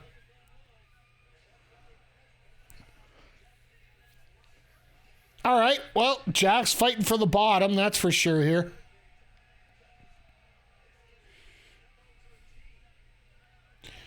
And Roosh is coming out and just absolutely cleaning everybody's clock here.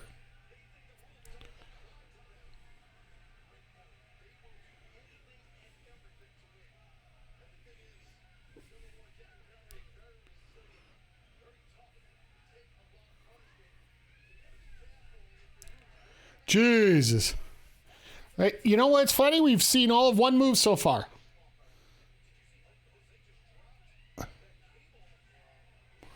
All right, somebody's getting hung here tonight. And I don't talk about any of those plants outside.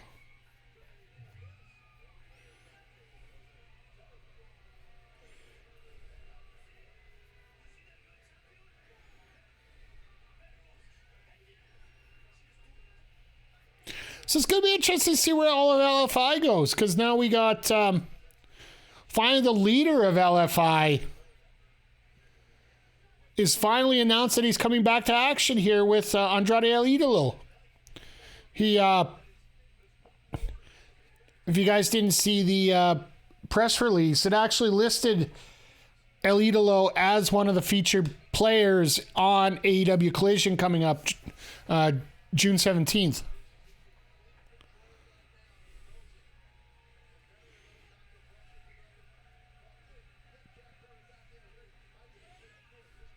Oh, Perry's bleeding.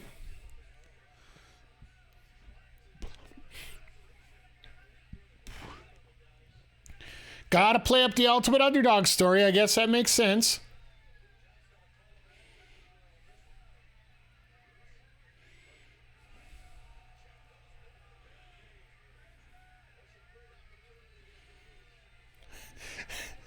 Who brought that sign? Who brought that sign? And how much did he get paid for it? We need to know this stuff so when AEW comes to Edmonton here, we can get a proper price for our signs. Granted, you know, if he got $5 for that sign, that's like $2,500 up here in Canada, right? So we can actually make a pretty penny out of this. So economy works. But in all seriousness, like this is, to me, I feel this is probably doing more for Roosh than it is that it's doing for Jungle Boy here in this matchup. To like, I expect Jungle Boy to pull this out just because it is the pay-per-view coming up.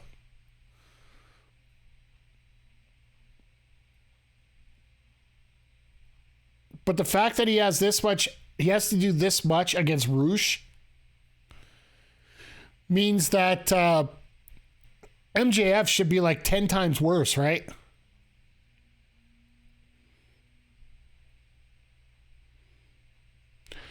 So to me, like, I still think the match is going to be a good one. And I know we're going to talk about it during our AEW preview show for Double or Nothing. Probably going to do that up next Thursday.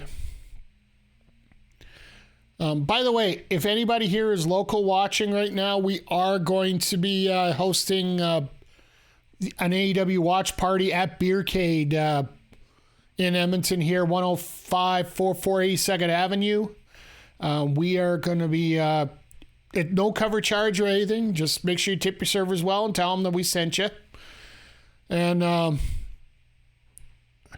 maybe you could play me some Street Fighter while you're there too, because that's why I love going there. Because if we get a point where it's really boring and some of the matches just don't turn your fancy, like I remember during John Moxley and Adam Page, that hardcore match, I was literally in the back playing Street Fighter 3 for a good 20 minutes there, just trying to get my mind off things here. So.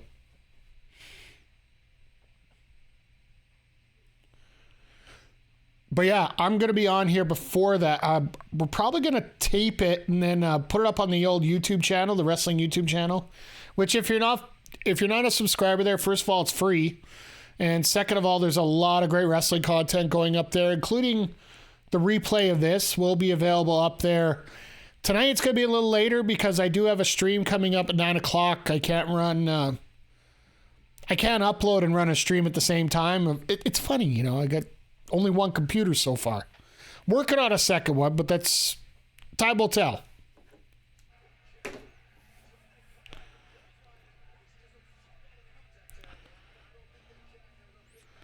Could you imagine Roosh winning this going into Double or Nothing?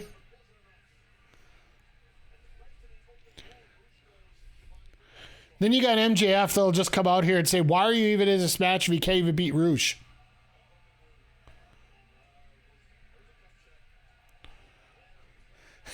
I love how they had to change the camera right there because Roosh literally went to go check if he had any balls.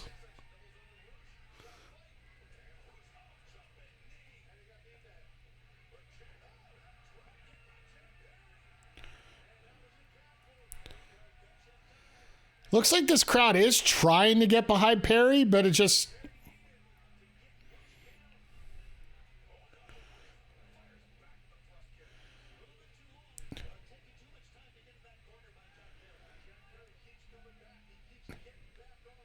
They keep using Jack Perry. They want to try and get away from the Jungle Boy thing, so...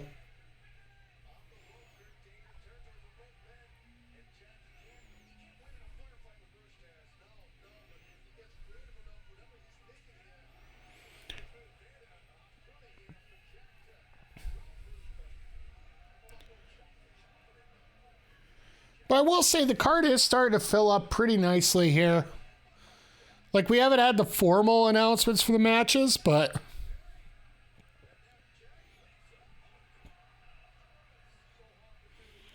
While we haven't had the formal announcements, it's been pretty clear about where we're going with most of this stuff. The ref was watching him. Really?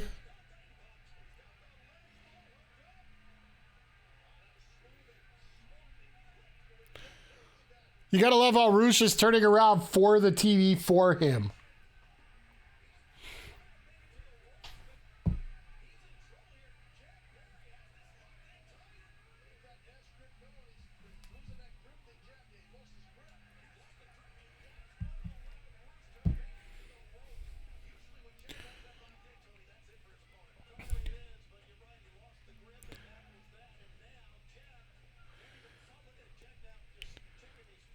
This just doesn't. Oh. Really?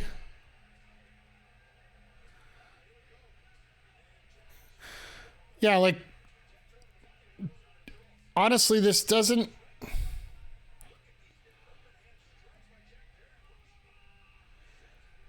It's not a good look for Perry when Roosh is putting him on his dad. But like I said, like, this is doing nothing for me for Perry.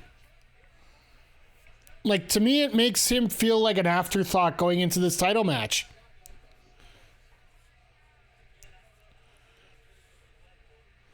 What it does for me is tells me that Roosh deserves the shot.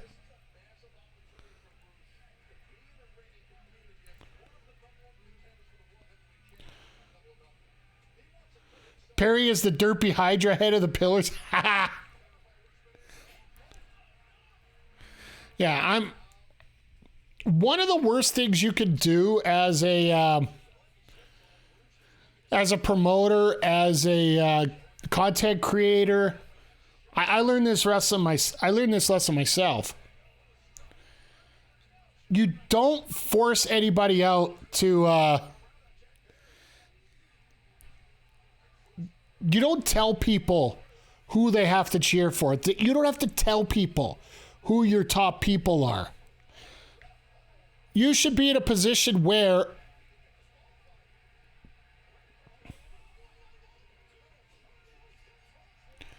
Hughes trunks to beat him. Like,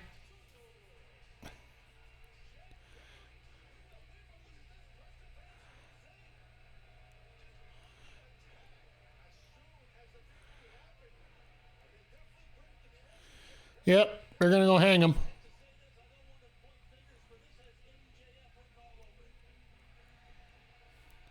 Oh, and somebody hit the button in the back. We've determined, if you guys are new here, we've actually determined that there's a button in the back, like an emergency button that you stamp, that plays your music as soon as you come out. We figure that's the only reason that the music comes out before the guy rushes out to do a save.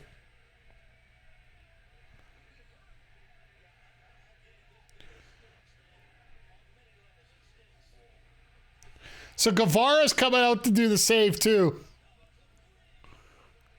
Well, I guess he's allowed back in now that... My God, set...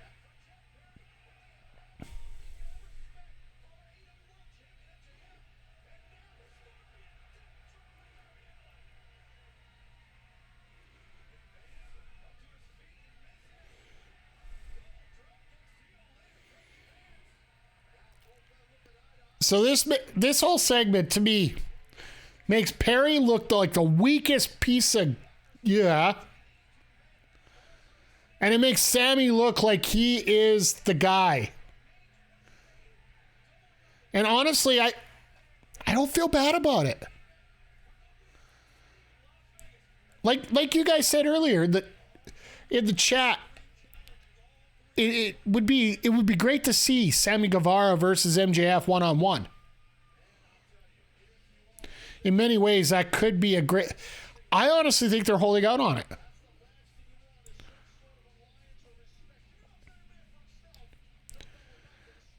I think they don't feel that Sammy's the guy that you want to carry the company into a new TV show. Which honestly, I feel might be slightly justified.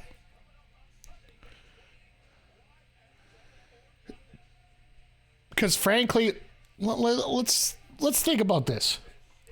You're not a person that watches wrestling. Uh-oh. Uh-oh. Renee, get over there. We are a little over a week away from Double or Nothing, where your AEW World Championship will be on the line. Now, it is Pillar's 4-way match. And you notice this is pre-taped because they didn't show you the picture of the video, right? That title after its return to Las Vegas. How are you feeling about the championship?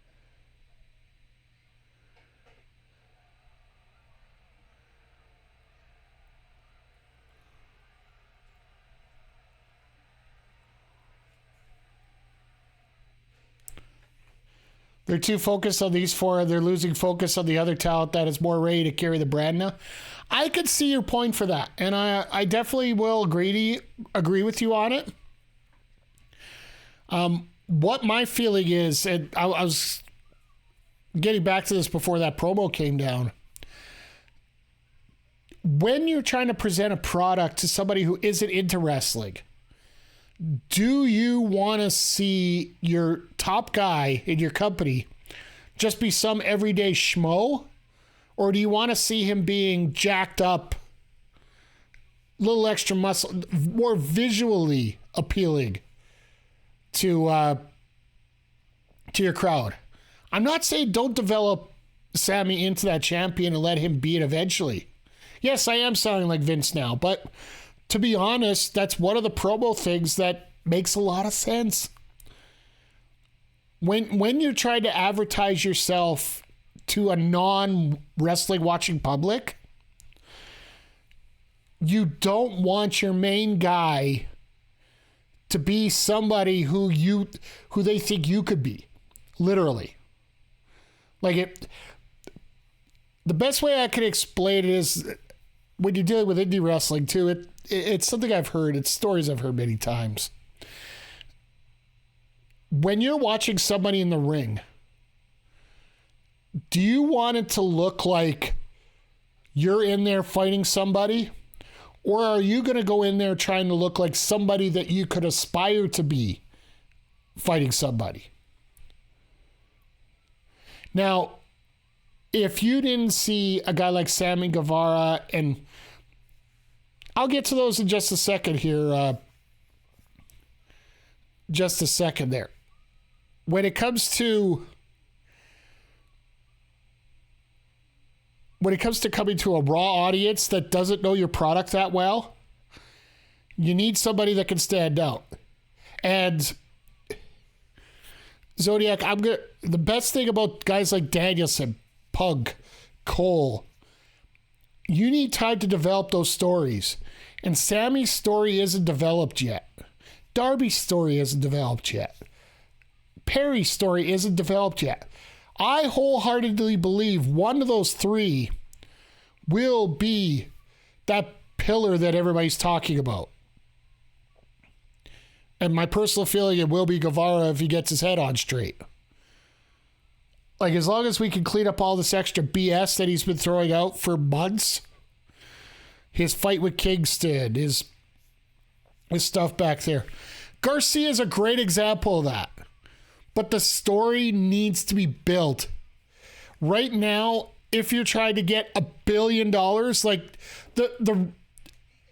it's a private company, so he doesn't have to tell us nothing. But if they signed for what we heard, it's a 5-year deal with Warrior Discovery for AEW programming at $1 billion. $1 billion.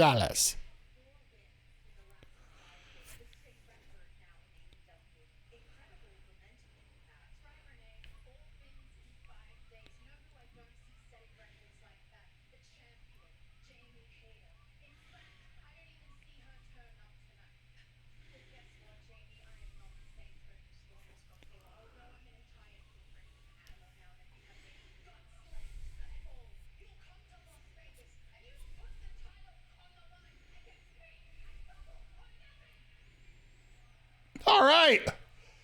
Tony Storm with a promo. I like that. I'm fine with getting beyond this 4 pillars that have been teased for years. Get this done, move on. Yeah, I'm with you, Darth Mick. I want...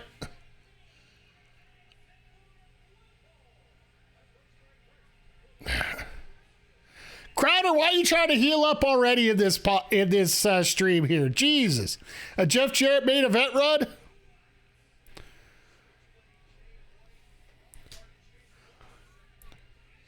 As far as I'm concerned here, by the way, how you doing, Crowder? Hope everything's going well for you today. Hope your thumbs aren't too sore or whatnot.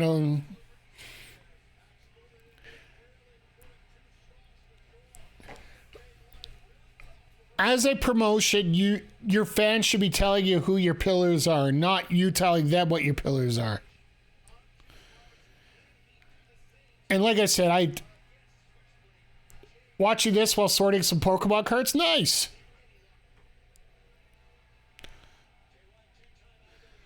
I know we got... oh yeah, by the way, if anybody's wondering, on our YouTube channel, we're just starting to get back into our normal schedule. So Mondays we're doing Zelda, Tuesdays we're doing Pokemon Scarlet, Jules' run there. Wednesdays is my Bayonetta 1 run through. Thursdays are Fighting Game Special. Fighting Game Special Day. We're doing King of Fighters 15 tomorrow. And Friday's Fortnite. So make sure you check out our gaming channel. If you haven't yet, give it a subscribe because we are so close to being half monetized. It is crazy. And we're actually doing it a lot backwards here. But who's the next Bullet Club Gold member in your opinion?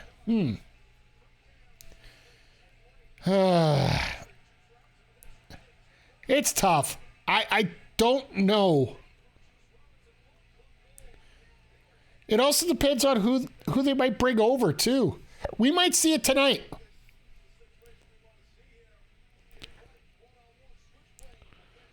The fact that this is the main event, they actually announced that.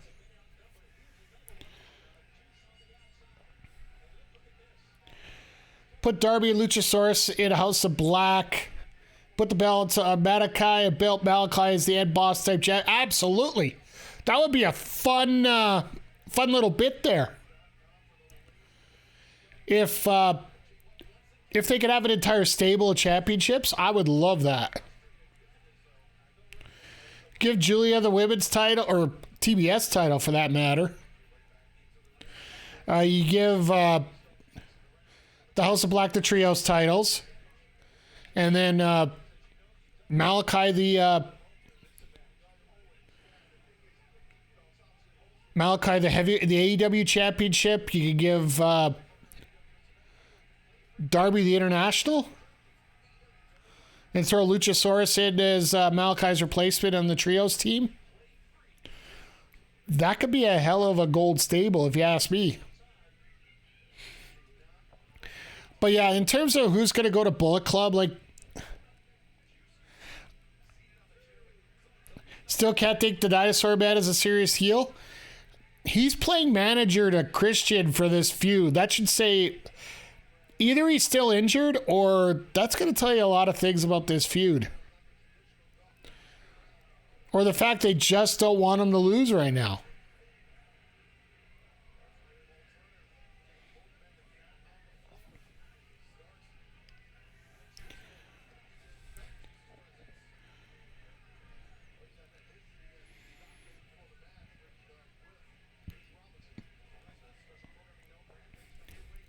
I find this so funny watching. Have you ever noticed in wrestling matches, sometimes getting back into the ring is just as bad as wrestlers trying to climb a ladder? That they forget how to climb into the ring after being outside of it for a while. It just takes a little bit of climbing and struggle, and all of a sudden he gets back in, he gets whacked.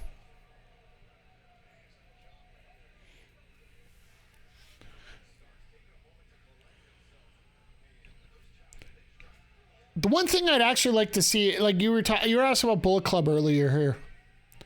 Who would be the next member? I don't know if you bring a member. What I'd possibly like to see is if they could actually bring in the Bullet Club out of TNA. Chris Bay and Ace Austin, if they could bring them in. So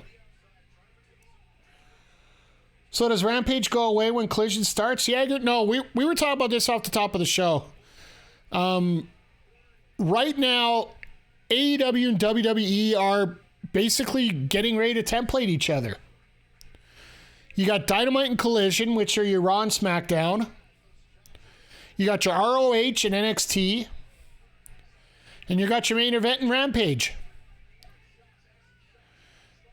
because that's an extra hour of entertainment that they still get for Warner Discovery, and they still want it. But it's probably going to be a focus more on the younger stars and you know what? As much as people can complain about WWE and what they do in their formats and whatnot, it's a format that works. It's a format that's worked for a while. So if you can get those five shows in, or sorry, those 3 basic shows, I just hope that they don't go to extended pay-per-views like WWE has, where they basically have a PLE every month. Because I'll tell you point blank, the pay-per-view is not going away. The $50 pay-per-view is not going away. It's a point where Endeavor has actually stated that they're trying to get away from the premium live event format on the Peacock. So be careful when the rights wars come up for WWE. Because it just got a lot more interesting this week when Fox didn't mention SmackDown as part of their lineup. Yet Warner Discovery announces AEW as part of theirs. There was actually rumors that Warner was looking at WWE possibly bringing SmackDown over to TBS as a replacement for Dynamite. But frankly, the Dynamite numbers have been enough that Warner, I guess, is more than happy to continue on with the partnership. And even a most staunch WWE fan has to admit that, this product isn't the worst. Sure, there's been some production issues that we've talked about here numerous times. But the talent's there, the wrestling's there, and it's a little bit different this way in the fact that it's less production and more action. Don't get me wrong, everybody's got their type. Everybody likes certain ways, certain things, certain ways. Like myself personally, every time that Mox gets a cut on his face, he should be DQ'd automatically. But that's just me. A lot of people like that kind of match. And speaking of the great orator, probably one of the best color commentators here in Western Canada, Big Bad Boris, hell, one of the best in North America. Everybody has their box. Everybody has their own wrestling box where they have little bits and pieces that make what they enjoy as part of wrestling. Not everything's going to fit into your box. But I will say this show has filled a niche that hasn't been there for a while on this grand of a scale. It's insane how much wrestling content there is now, and I used to religiously watch Raw, Nitro, Thunder, SmackDown, Heat every week. Sometimes ECW, WCW, Saturday night too. There's been tons. And with the incorporation of the internet, it all... Let's put it this way. If you're a wrestling fan, there's something out there for you. Whether you watch WWE, whether you watch AEW, whether you watch Indies, whether you watch New Japan, whether you watch Stardom, which, by the way, I'll throw that link out there once again for if you want New Japan or Stardom coverage. Sorry, I'm cheap plug master. I can't help it. Liking both AEW and WWE right now, not perfect, but what is? Absolutely. That's the point.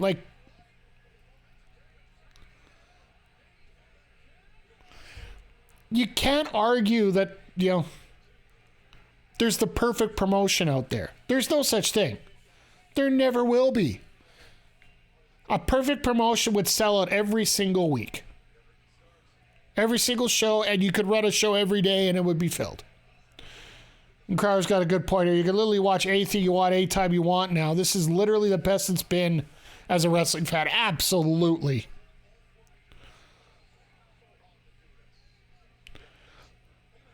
Hell, even the local indies, I'll be the first to admit my production quality's gone down, that it's not going to be good enough for anybody in town in terms of videos. Like, I still have some extra ones to edit up, but once I'm done that, it's pretty much, in terms of videography for me, I can't keep up with the quality that's come up now. The standards have been raised.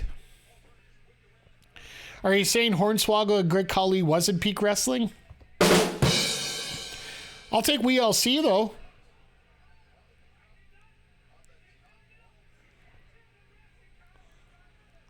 Give me WLC all day. I'll definitely enjoy that.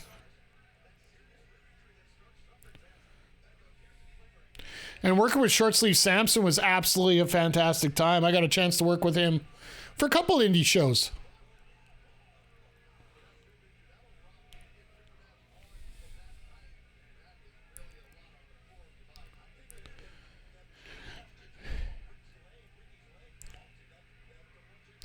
I find it interesting here that they're really starting to...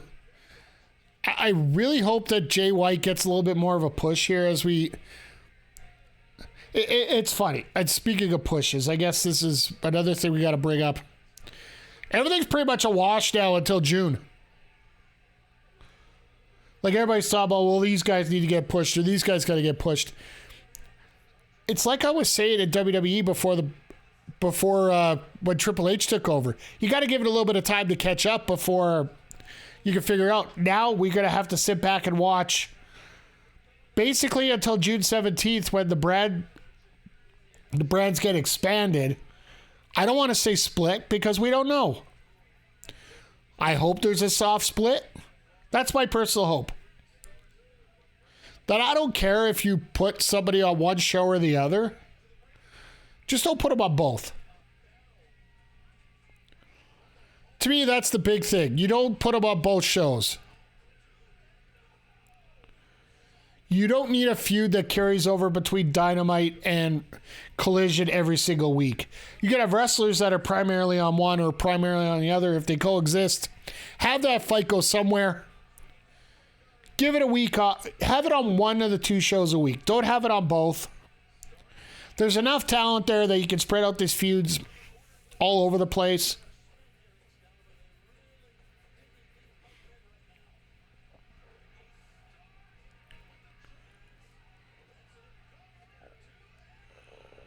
Jesus. That was close.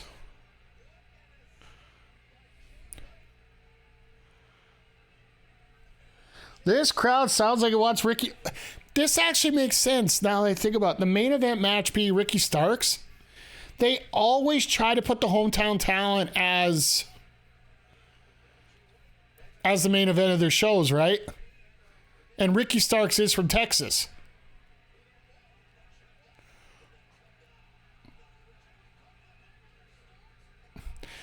He was about to pull the tights. He's all right. Nope, we're not going to do that.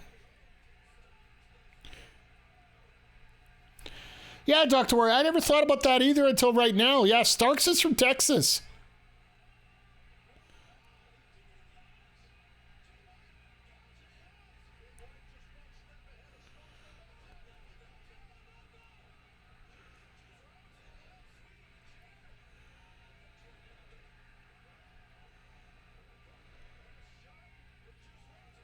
Oh, and there's the DQ. They actually brought a DQ into AEW. They're doing it more consistently now. Sorry, Jagger. I guess I got to requalify myself here. Ricky Starks is from Louisiana, but he did his training here he got his start, he got his training all done in Texas. So a lot of people consider him a Texas wrestler. Like, that was one of the biggest things that they were talking about during Starks' early run here in AEW, is the fact that he was a Texas guy. MJF and Starks had their title match in Texas because that was his area, right?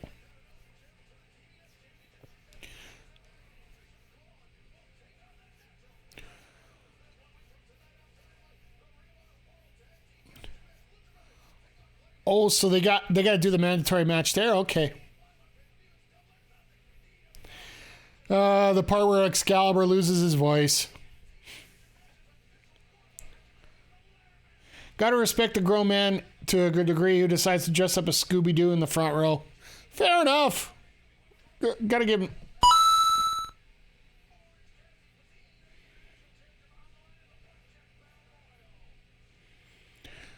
So yeah, our main event spot is going to be Callis. Callis with his nice little promo coming up here. I didn't see that, Jagger. Gosh dang it. Last week there was it's pop not soda sign and just saw someone say it's soda not pop sign. Which actually in this part of in Texas actually I believe that's the nomenclature and stuff. So either way, it's Royal Crown Cola down in southern states and I can't go there. It has to be hot. It's socially awkward, but he decides he was doing what he wanted to do. Got to hire. Yeah. If you're going to determine to wear a suit,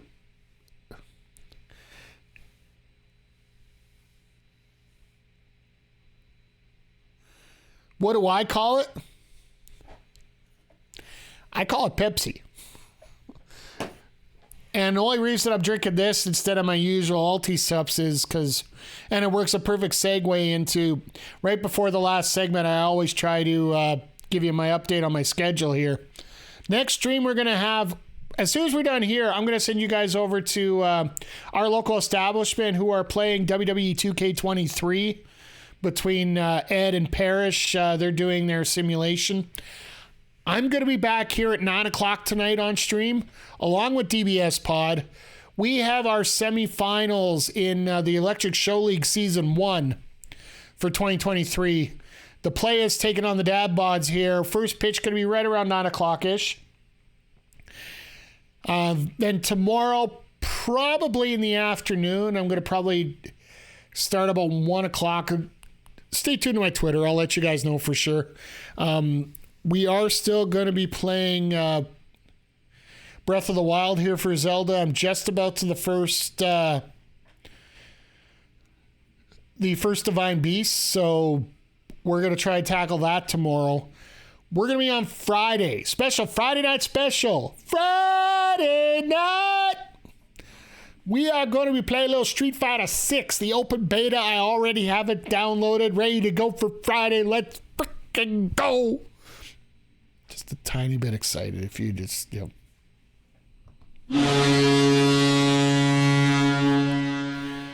Well, then from there, we are going to be back on Saturday night with another 2 weeks of Is a Referee Smarter Than WWE GM edition here for WWE 2K23.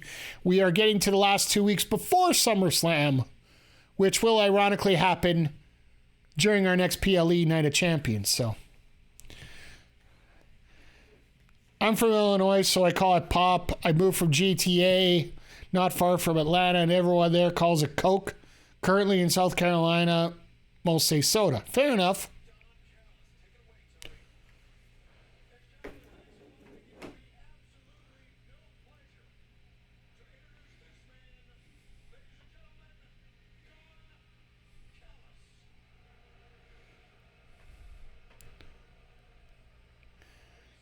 When I was young, I had a friend whose family said sodies. Hey, this is Tommaso Ciampa's old theme in NXT.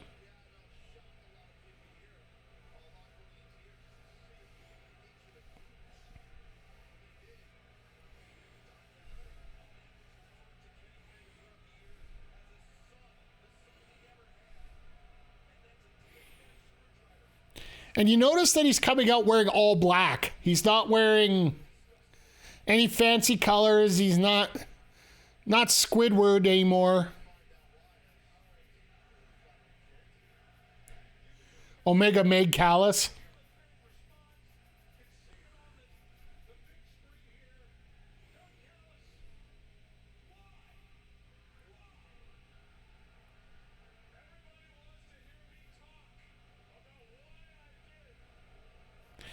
Of course he's going to talk like a carny right now.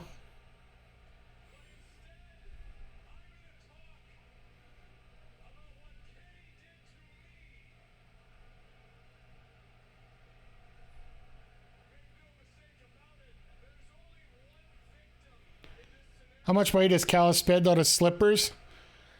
That's got to be Matt Jackson money on those, or either that or he does his own bedazzling.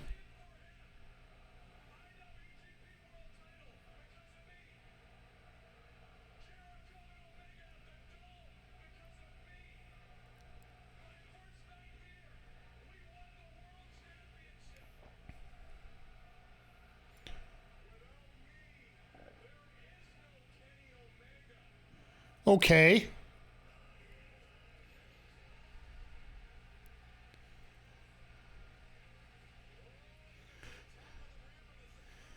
All right, security. Why is this the ultimate trope?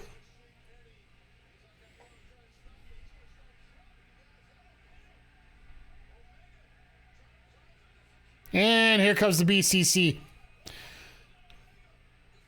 With Coach Danielson in the background. You notice Danielson's not doing absolutely anything right now.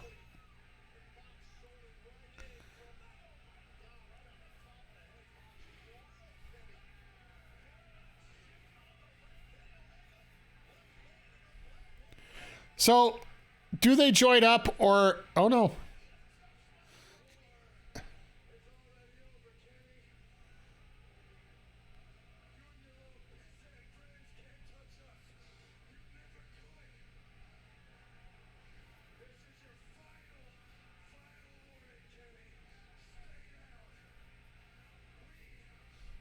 Here it comes. Here it comes. We're getting the debut.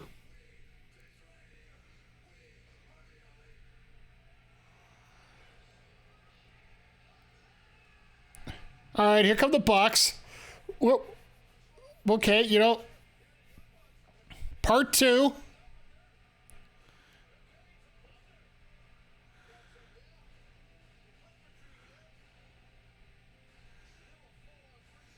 Got a broomstick, a garbage kit.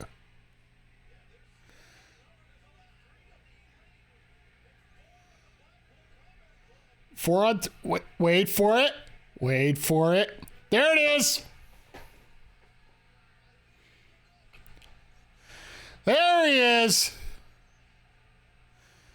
And he's coming back with the eye patch.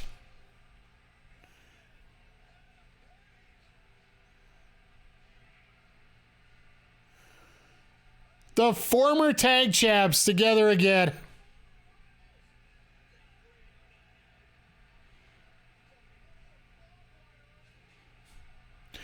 All right, Yuta just ate that garbage can.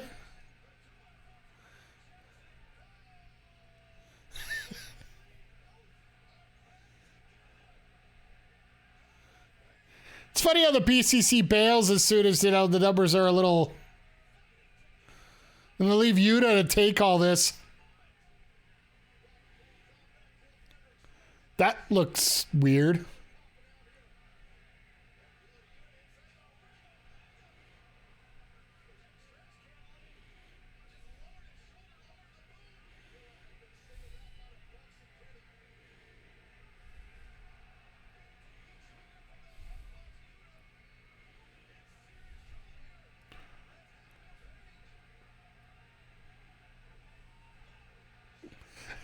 Oh, this feels good. Well, it looks like we got our 4-on-4. Now, here's where... Uh-oh. Do they cut off the mic early?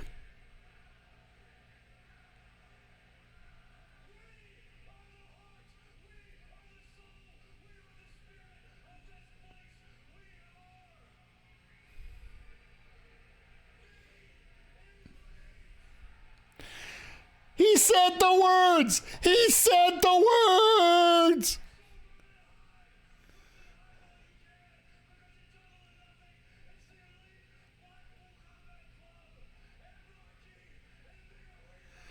Yep.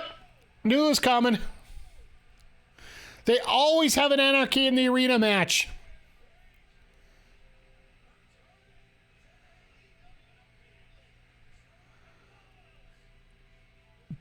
And that's where Takeshita turns. My personal opinion, that's what happens. But I'll bring that up during our AEW preview show next week. But yeah, that's going to be a hell of a freaking match. Hells yeah, Anarchy! Good to see you, Andre, by the way. But yeah, that's a hell of a way to go off the air. You want to make your other matches feel important? But I'm better than you. And you know it. 31, baby. Thank you, Andre, for the resub there. I appreciate it. That was a hell of a way to get off the air. And like I said before, we used to have Jericho Cole be the match that feels like it's sticking out compared to everybody else. It seems like over these last couple weeks now, they're starting to get all these other matches to start getting on par with that one as well. Hell, even Toni Storm's promo tonight might have been enough to get her versus Hayter put into that level as well. I'm not going to say main event, but pretty damn, it's getting there. It's a lot better than what it used to be there. You got Wardlow versus Christian in a ladder match, which might not be Wardlow's smartest choice in the world, but yeah. You got FTR versus Team Jarrett, Team TNA. With Mark Briscoe as a referee. You got that main event that the promo segments have been helping. Tonight, Jungle Boy, this did not help him one bit. It did everything for Sammy Guevara, though. My personal belief. All right, Adam, thanks for hanging around here. I'm gonna try and hit some dingers. We will see if we can play a little Booker T as we're going along, and maybe some DuckTales at the end. If you don't know what I'm talking about, stop by the stream and find out, my friends. But yeah, this card's been developing very solidly now. I know before we were getting a problem, but now it's like he's squeezing it all into these last couple weeks, developing a lot of hype and a lot of excitement. And now with the announcement of AEW Collision coming up June 17th, including the announcement that the Regina and Calgary shows that were originally considered house shows are now officially as part of the TV schedule. It's going to do a lot. It's going to do a lot for a lot of them here. So, and I'm glad we had a decent show tonight. Top to bottom, I can't say there was really, outside of the Jungle Boy issue there, where Jungle Boy couldn't get things together here, and just he ended up getting the victory, but it didn't look good. At least in my opinion, it didn't look very good. So